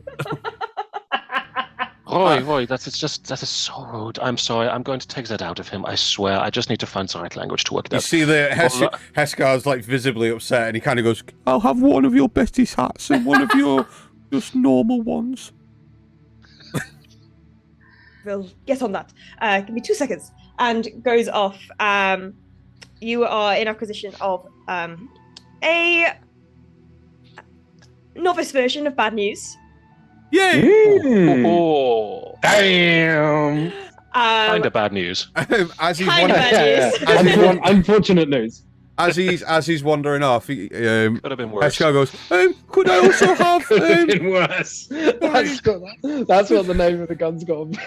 could I also please have a pen and some paper, please? Absolutely. I assume you have the credits for this. yeah, and he just hands over 100 credits. All right, cool. So he scuttles off and comes back with now this is from solar space. It's a very interesting find, and presents a red fez. Nice. Because fezzes are cool. Yep. Fezzes are cool. There's a reference there somewhere. I mean, we already covered the reference. That was the reference. And also comes back with a cowboy hat. Okay, and the pen and paper. And the pen and paper. Okay, I immediately go over to Gurgle. I ask him which one he wants, give him the one he wants out of the two. If he wants the cowboy hat, he can have whichever. And then whichever he doesn't choose, I go and present that to Rory. In fact, no, I don't. I go and give the other one to Giovanni for Rory. And then with the pen and paper, I walk straight over to Bella, hand it to her and go, Well, I thought you'd need this so you can take some notes. and then continues to shoot. Wow.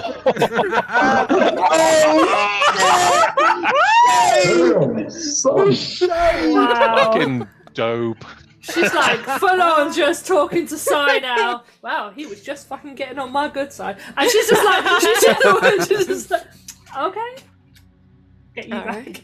That was so good. Which hat does Gurgle take? Gurgle will be taking the fez. Yeah. You bastard. And then Rory can have the cowboy hat. Nice. Also, Gurgle has been silent for like most of it after asking for the armor modifications. As soon as Heskar says taking some notes, Gurgle's visor just goes. Yeah, that wasn't bad if I've ever seen one. Uh-huh. Do At you this require point- any medical attention? You require Be some outside. appointment. But as you're all having this conversation, you all hear through your Eurochips. Attention, all new recruits. Please report to the SpellJammer Nexus. You might want to see this. As Rory? Where's the- SpellJammer Nexus? as the lights of the academy flick to a red aura surrounding you all, and Mr. Blip kind of looks around. And that is where we're going to end tonight's session. I want to ask one thing. What's the one thing? Just because we're here, as they've said this and the lights turn red, you're just going to take a look and then just flick the pocket watch out, and is anything happening to it? Cool. Until next time. Until next time.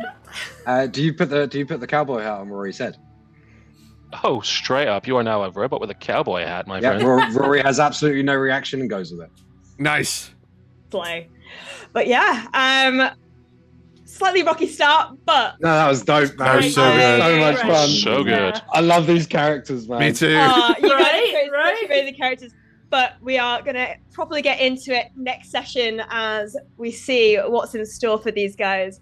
But I hope you guys enjoyed, and tune in next week at 6 p.m. on Thursday, and also on Tuesday for our regular game. You know, Oh, yes. you can Yes. come for the Schedule subpar fun. DMing. That's, we can do that. Don't I'm worry. just kidding. Please don't kill Ash. I love you. But yeah, You talking to us or Dan? Dan. I mean, Yeah, on that note, have a nice evening, and we'll see you in space next time. thank you, everyone. Bye-bye. Bye. Belongs to this cowboy.